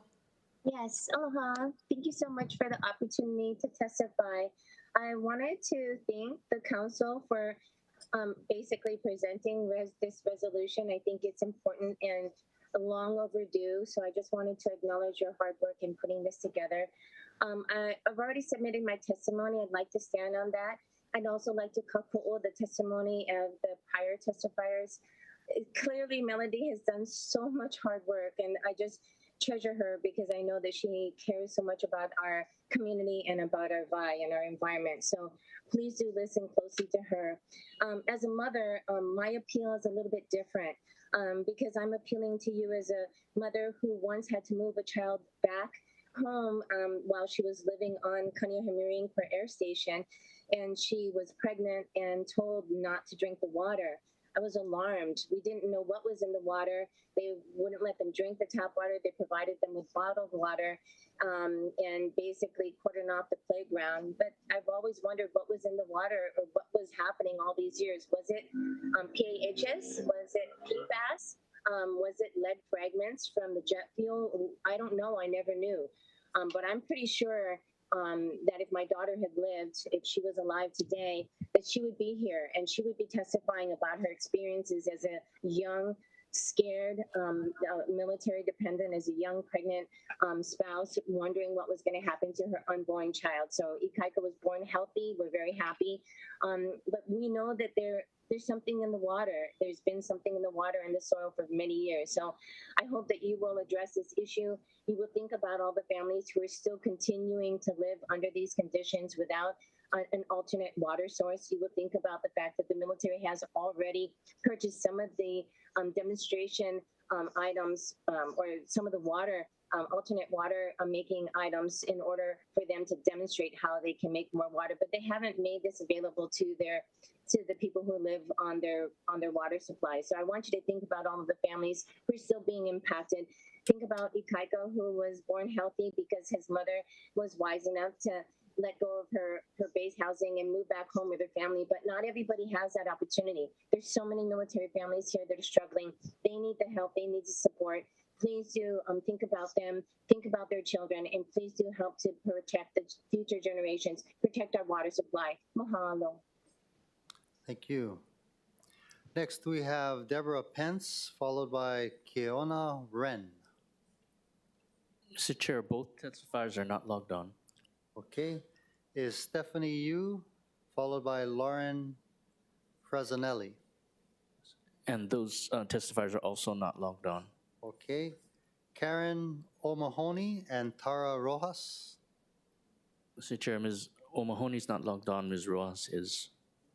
Okay, please proceed with Ms. Rojas.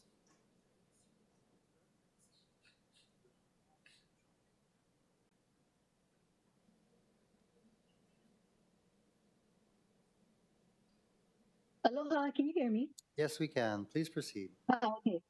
Sorry, I thought you were the other testifier. Yeah, I'm just testifying in support of this resolution.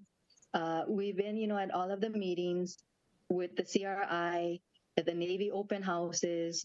We've spoke up for the protection of our water in Honolulu and in support of the Oahu Watershed Management Plan.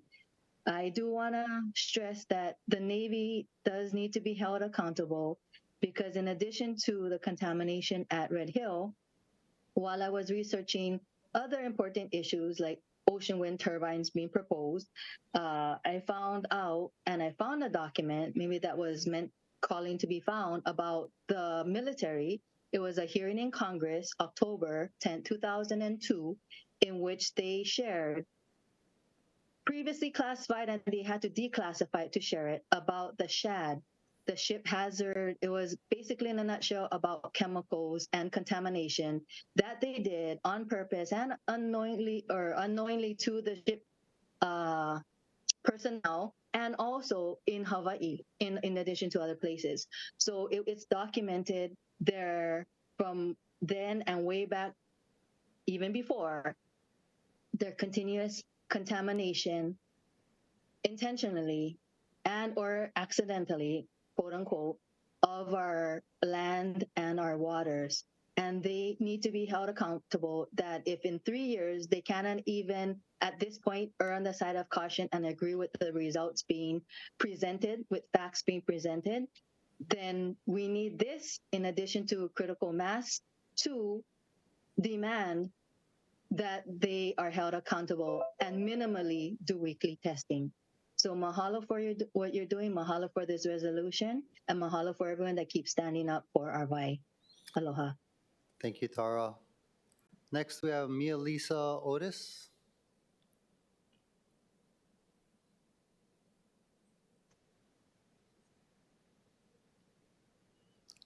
Can you hear me? Yes, please proceed. Okay. Aloha, my name is Mia Lisa Otis. I support Resolution 24216. As a resident, I would like the following agencies to take accountability by doing weekly testing of all monitoring wells and drinking water wells for all chemical contaminants. The U.S. Department of Navy, the U.S. Department of Defense, Defense Logistics Agency. Our mortality is at risk. We are just an island and this needs to be remediated immediately. My main concern is the lack of transparency to the public. They've been leaving an oil slick over the public's perception. The Navy has painted a pretty picture to the public. A majority thinks that the tanks are being drained and that we're safe. Unfortunately, that is not true. We're in greater danger. We're being poisoned with PFAS, AAAF, TPH, PAH, lead, and the list goes on.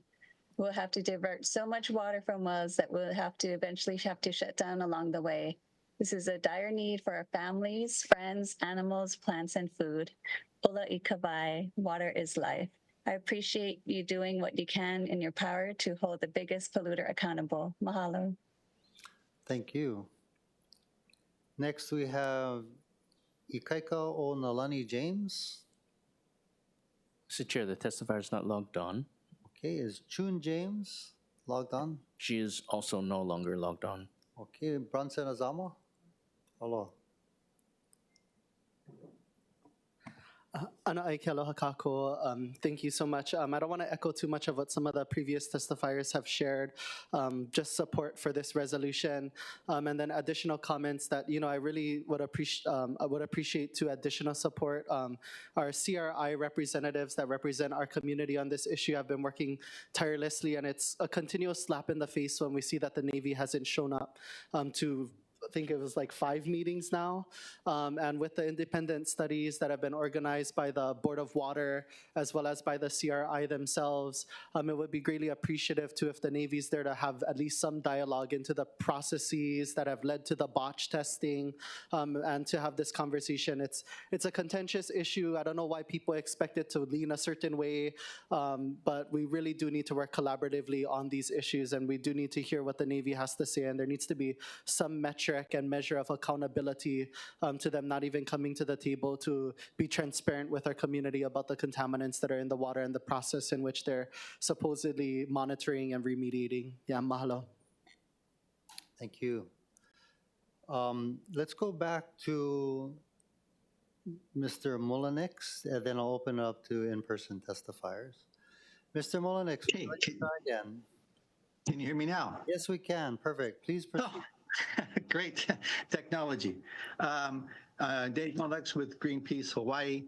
We are in full support of this resolution. We would like to support the amendment, the friendly amendment for third-party testing.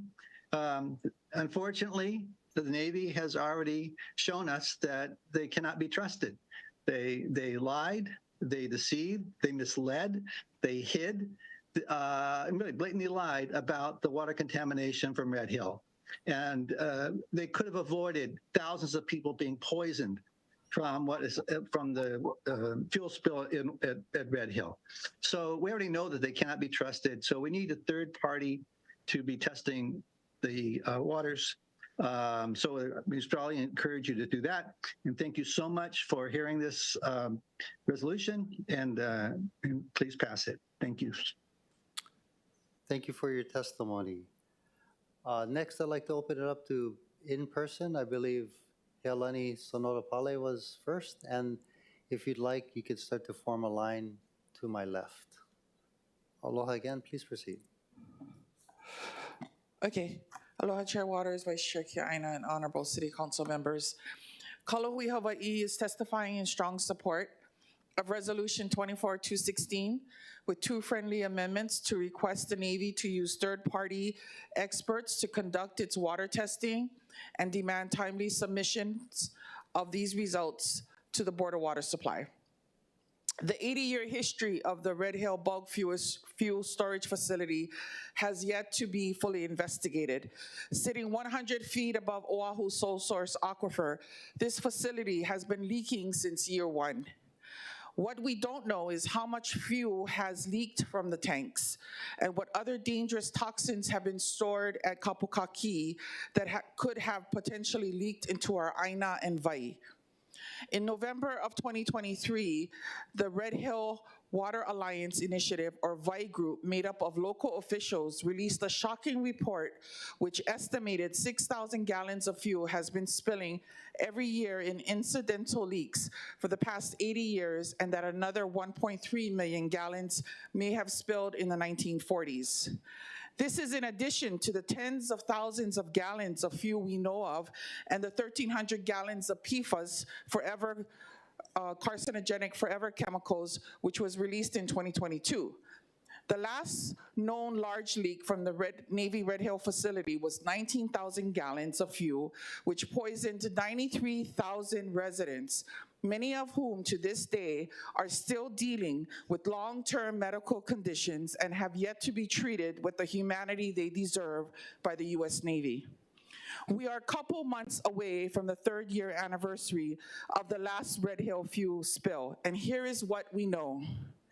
We know that the last spill was preventable, that the whistleblower was silenced and removed from her position at the Red Hill bulk fuel storage facility. We know that the U.S. Navy lied to the public and to its own servicemen and women, resulting in the poisoning of thousands of men, women, and children immediately after the spill. With the accidental release of the U.S. Navy's draft communications plan to the civil beat, we know that the U.S. Navy is more concerned with its public image than the health and welfare of the million residents on this island. We know that if we fail to hold the U.S. Navy accountable, have them pay for cleanup and remediation, insist on third-party water testing, and demand transparency in regards to all the damage the Navy has done to our environment, including our most precious resource, VAI, then we put our collective future at risk. Let us not pass a contaminated aquifer and poisoned Aina to our keiki. The work needs to start today, and the U.S. Navy needs to be pressured to cooperate. We commend the City Council for this historic resolution and for holding this hearing, and we urge you all to pass Resolution 21-216. Ola ikavai. Well said. Thank you. Sir, would you like to testify next?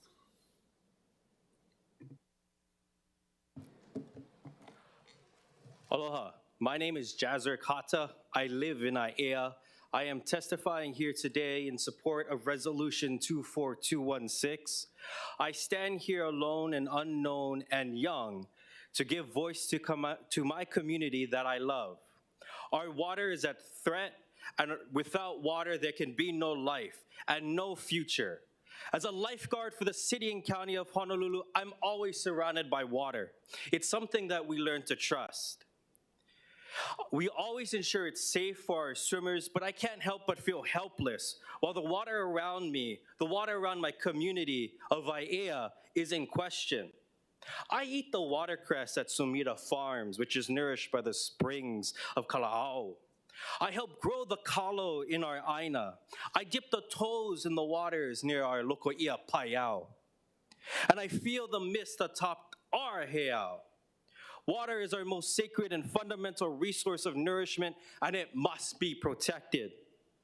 I alone do not hold the power of change, nor am I in a position of authority to wield such power, but you do. The council do. You have the ability to stand up for the little guy, for me, my family, my friends, and all of us. We need you now more than ever to stand up for what's right and fight for what's right. I do not know what the future for my little town will hold. Therefore, let us turn these thoughts into words and these words into actions. It must be more than this resolution. My town is suffering, and everyone brushes us aside. I here today am brushed aside by politicians in this room. Outside this door, people walk by me. I can't even get a question in because I'm young, unknown. And yet it is the young people, as everyone keeps saying, it is the next generation that's problem. This is our problem. our Aina. I stand alone. I skip in class. I stand alone here, standing up for my friends in class, because I believe in our community. I believe that you guys have the ability and the hearts to make the change. So let's see it. Thank you. Thank you. Members, any questions for this testifier? Seeing none, thank you, sir. Please proceed. Aloha mai kako. Really appreciate you all being here, present. By the way, Ms. Kua, Senator, right? Senator Kua Ina? Councilman, sorry, it's Councilman. Okay. I just wanted to make a side note that Prince Kuhio, you know, the ancestors, and I stand here, I am Native American, but I've been here a long time. I have a lot of Hawaiian friends, yeah. Us natives, we're all sort of together on things. Our mana'o is. But that Prince Kuhio wanted the Hawaiian Homes Commission Act to be 50%, yeah? Blood quantum. But the Republicans shot that vote down, yeah, the Americans, yeah? So let's keep that in mind also. But I'm here for it today to definitely, to be here to protect the water as well. And all the Kia'i on Turtle Island that would like to come back, that are priced out over there, I hope I'm speaking for them as well, because they can't be here, and I feel for them. I'm a Hawaiian Studies graduate, an associate in Hawaiian Studies at Windward Community College. I've taken a lot of classes from the Kumu here. And the Lakota have a prophecy. It's called the Black Snake Prophecy, and I'm here to present it to you. It is a warning. It is a warning to everybody. Everybody. This black snake is going to come across our land. Oil pipelines, fuel pipelines, water wells, and destroy our water. And as Hawaiians believe, ka, na, vai, the law of the land is dependent on the wealth of the water. Water is wealth in indigenous native science, yeah? So I highly suggest that we listen and we monitor, and I support this bill. I believe the state should monitor the wells, the water. I believe the military should, the Navy. I believe Kanaka Maoli should have their representative from the Kingdom of Hawaii, because they are illegally occupied belligerently by the United States military. Here's not even supposed to be here. It's a war crime to be here, for the Americans to be here. And not let the seventh generation perish like him, the youth that have to stay on this Aina, on this island, with or without the water. Mahalo for all your ears, and may you be blessed on your, each and every one of you's warrior paths in the future. Mahalo. Thank you. Aloha, thank you for the opportunity to testify. My name is Marty Townsend. I'm the chair of the Community Representation Initiative for Red Hill, which was established by the Environmental Protection Agency. I'm also an environmental attorney, and I've been working on the Red Hill issue since the 2014 leak. And I just want to tell you that we are definitely in a Groundhog's Day situation, where we are back right where we were in 2015, 2016 timeframe. And so to have this kind of more transparent, more thorough, more reliable testing is absolutely essential. It's something that they promised they would do after the 2014 leak and didn't follow through. So the reason why we are in such a horrible scenario now is because the Navy made a bunch of promises, including, don't worry, this isn't going to affect your water. But even if it does, you can count on us to be there to keep it clean and monitor it and do all of these things, and they haven't followed through on any of those. In my experience, what I've learned working with the Navy is that they are very good at wordplay. They are very good at saying things that sound really good but aren't actually enforceable. You'll read in their testimony how they've said, contrary to what the Board of Water Supply says, we're actually doing a great job, robust, comprehensive testing. Robust and comprehensive doesn't show up in any law anywhere. Like, what does that mean? For the Navy, it means as much testing as can be done without proving their responsibility, their liability, to not get them in trouble. And so we've been dealing with this, chasing their tails in a circle for many years. And this reso, requiring the Navy to follow the Board of Water Supply's lead on how to do this kind of testing, absolutely essential. And honestly, it's in the Navy's interest. The Navy wants the public to trust them. Okay, why don't you do what the agency that the public trusts is doing? And then you might actually be able to regain some of that trust. So really, thank you, Council, for helping the Navy to find the right path here. Your encouragement, I think, will go a long way into ensuring that this is a requirement that helps to benefit all of us. Thank you very much. Thank you. Is there anybody else in person who'd like to testify? Please proceed. Aloha, Angela Melody Young, testifying on behalf of CARES, wishing to comment. So there should be a balance of testing limits. The series of testing conducted is to improve environmental quality for the health and safety of all. And if there is poison and hazardous substances, there should be more testing.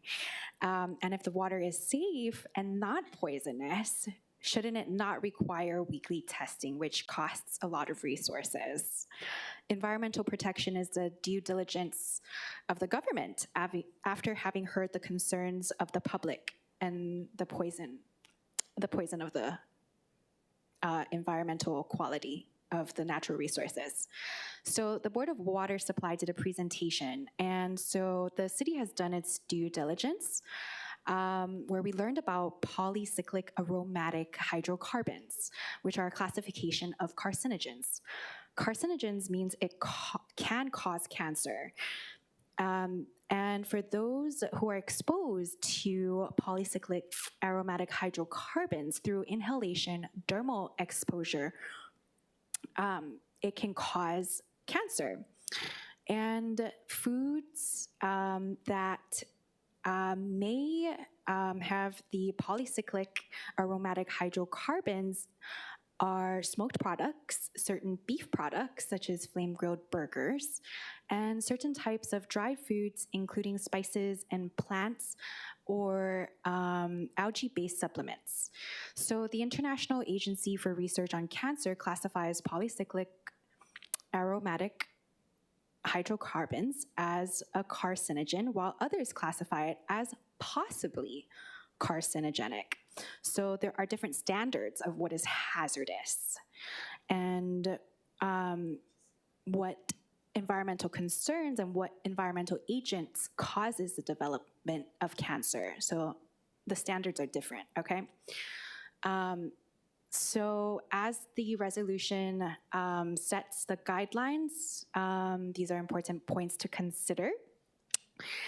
And polyaromatic hydrocarbons can be a result of incomplete combustion, high pressure processes, natural events like a forest fire, burning, coal, oil, gas, wood, trash, and tobacco.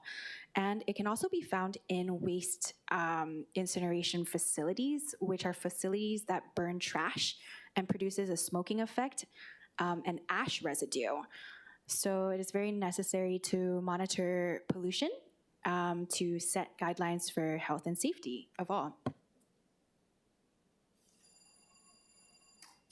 Thank you. Is there anybody else who'd like to testify in person?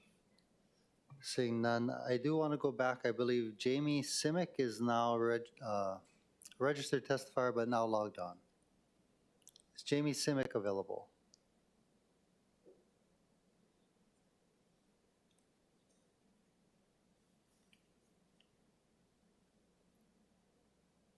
Mr. Chair, the testifier doesn't seem to be responding. Okay. Members, before I turn it over for questions, just want to lay the groundwork. I think Kealani Sonoda Pale did it actually very well, but I want to recap that, Red Hill, these fuel tanks were built 83 and a half years ago during a time of martial law. The site remained classified until 1999. It's built 100 feet above the Waimalu-Moanalua aquifer. This aquifer supplies 77% of Oahu's drinking water. We know that there are 70 plus documented leaks, estimated at 644,000 to 1.94 million gallons that may have leaked from this facility. It is contaminated our drinking water. Having said that, Ernie Lau, are you available for a few questions? Members, I'll turn the floor over to you first. Councilmember Cordero. Thank you. Thank you, Manager Lau, for your recommended amendments. I do hope that we can include them into the resolution as well as the Sierra Club's amendments as well, especially as it relates to depicting where certain areas are located, such as Moanalua Valley. With that, do you have any further recommendations in addition to the third party, or is third party request sufficient? We are in full support of third-party independent testing done to the same rigor that the Board of Water Supply follows and to the same level of sensitivity. And it should be done weekly. I also want to stress the importance of also requiring the military to test for PFAS, per and polyfluoroalkyl substances, the forever chemicals that we know were stored and used at Red Hill. They should test at all monitor well locations, even at new monitor well locations, and those should be also done weekly. Thank you. Thank you for your response. Thank you, Chair. Thank you. Councilmember Dos Santos Town. Thank you, Chair. The resolution specifically calls for the Navy to install additional monitoring wells to the west and northwest of the Red Hill site. Do we have a sense of how many wells, additional wells, would be required to have a crystal clear picture of what's going on and where these sites might be? Are they going to be on county land or are they on Navy land? Do we need to do anything to make this happen on our end? So the Red Hill VI report that was the culmination of efforts from the state, from the governor all the way down to the mayor to the council, including the University of Hawaii. We identified at least over 100 different additional monitor wells in the network. That would be in addition to the 35 or 40 that they already have. At least 100 more monitor wells. And if you look at where the current monitor wells are located, there's like this broad swath of Halawa Valley, particularly on the north, not the South Halawa Valley side, where there is very little monitor wells being installed. And that is the unknown, because the concern, council member, was always the westerly or northwesterly flow of the groundwater naturally that could transport contaminants toward Aya and Halawa communities. Yeah. And then for those additional wells, I guess the ones in particular in the northern part of Halawa Valley, are those on military property, or are they in city and county property? Like, I guess, who do we need to work with to make this happen? So that's a very good question. I'm sorry I didn't answer that earlier. It's a variety of ownership, private ownership, some city, some state, but it's a real mixed bag. So they've concentrated their efforts on Navy property or military property, and it's easy because they're the landowner. They can just give themselves permission to drill. But now it really comes down to drilling off their property because that's where the major gap of knowledge, what's happening deep underground, that's where it is. It's off of their property. And then my last question is sort of pivoting from the fuel leaks and PFAS and the other issues related to Red Hill, but I know, island-wide we have problems with sort of the legacy pollution from the plantation era, pesticides, more modern things. Are we, based on this resolution, kind of what's being called for here, are we looking ahead going to be also doing this in other areas, or is this kind of a new standard that we're going to be using to make sure that our water island-wide is safe? I know there's the issues with dioxins and other things from the plantation era too, which is a concern in different parts of the island. Council member, we'd be glad to come back to the council to do a briefing on our source water protection plan study that we're getting close to wrapping up. But there are a lot of different sites on the island, a number of them right over the drinking water aquifer too, that was potential sources of contamination. So increasing the frequency of testing, that's something we may have to expand on to do that at other locations. In particular, what I've been pursuing is information on current and formerly used defense sites or military installations, in particular where we have a vast concentration of wells in central Oahu and Waipahu, Waipio areas, because those are some of the most productive wells that we have in our system. They tap that same sole source aquifer. It's been challenging getting that information, but I would urge the military to be transparent. Thank you. Any follow-up questions, members? I have a few. What testing has Board of Water Supply been doing? I'm sorry, what? Have you been testing? Yes, we do, I think, over 25 or 30,000 tests a year on our water. Okay. And I put it in my resolution, our resolution, but you're finding the PAH chemicals in the IAEA well? Yes, IAEA wells is one of the 3 that we shut down in December of 2021 in response to the Red Hill spills and contamination of their water system. We've been testing for PAH, PFAS, total petroleum hydrocarbons at the 5 closest wells around Red Hill. And the IAEA well is north of the Red Hill tanks, correct? Yeah, it's kind of actually to the west of the Red Hill tanks. So from Red Hill, the tanks at Kapukaki, going westward, you'll see our Halava wells along Halava Heights Road. That's currently shut down. And also the IAEA wells a little bit beyond.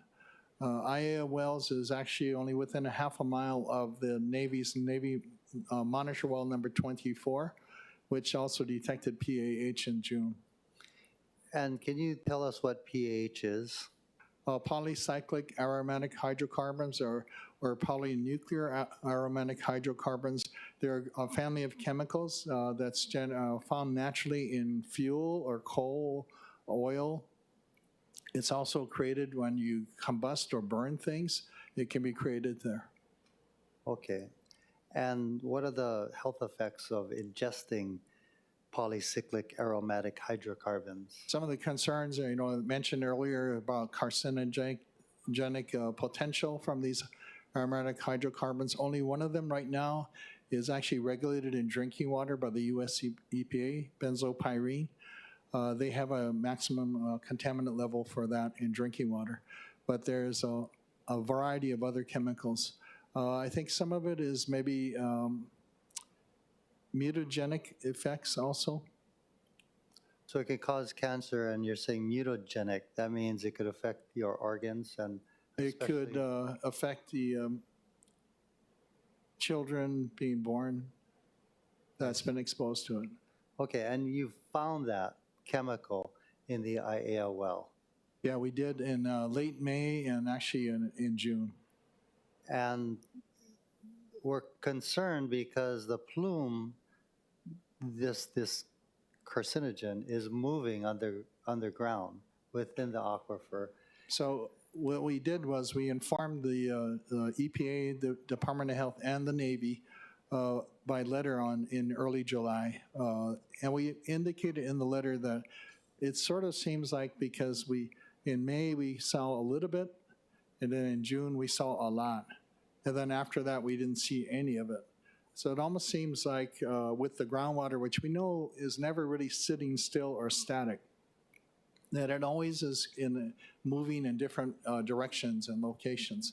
So that, one idea that we had, and we said it in our letter, could this have been a plume of contamination that was traveling with the groundwater that's flowing, that because we were doing weekly testing, happened to catch it in 2 consecutive tests. Based on your presentation to the committee earlier last month, does it appear to be moving towards the Ka'amilo well? That, council member, I mentioned that at the last briefing for the council, and I've mentioned it in community meetings too. without enough monitor wells, without any hard data, could this be actually moving? Because also about a half a mile away, later in that month of June, the Navy detected similar PAH chemicals about a half a mile away at their monitor well number 24. So could this be a sign of things moving underground in the aquifer? Back in 2022, the Navy also detected in monitor wells at Red Hill. This is not months after the spill at Red Hill Shaft on November 2021. They also detected PAH chemicals. So right now, I think they're trying to tell us, they and maybe some of the experts are trying to tell us that this could not have come from Red Hill, that it came from some combustion source, a house fire or something. But we don't know for sure. So the question is, if this is indeed a plume moving westward, what's going to be our decision with Ka'amila Wells, which is about a half a mile to the west of Aiea Wells? Should we shut it down? Should we install a treatment system? What do we do? So I'll be coming back to the community with a decision that'll be made in the near future on what to do with that well. And council members, like we did in December of 2021, when we decided to shut down 3 wells, including Halava Shaft, one of our largest in the for the Honolulu water system. We did it with incomplete knowledge. But we did it because we did not want to put our community at risk, did not want to risk having these contaminants enter to our water system. So I'm kind of faced almost now going on 3 years later with a similar decision in front of me. I'll just say that's not an easy decision. And we're talking about if these chemicals got into the Ka'amila well. You're currently pumping from the Ka'amila well, We're currently pumping. It provides almost 1 million gallons a day to the Aiea community. And I heard the testimony earlier from a resident of the Aiea community, and I completely understand how that person feels because I'll be facing a decision in the very near future whether or not to shut off almost a 1 million gallon a day well that is currently serving the Aiea community without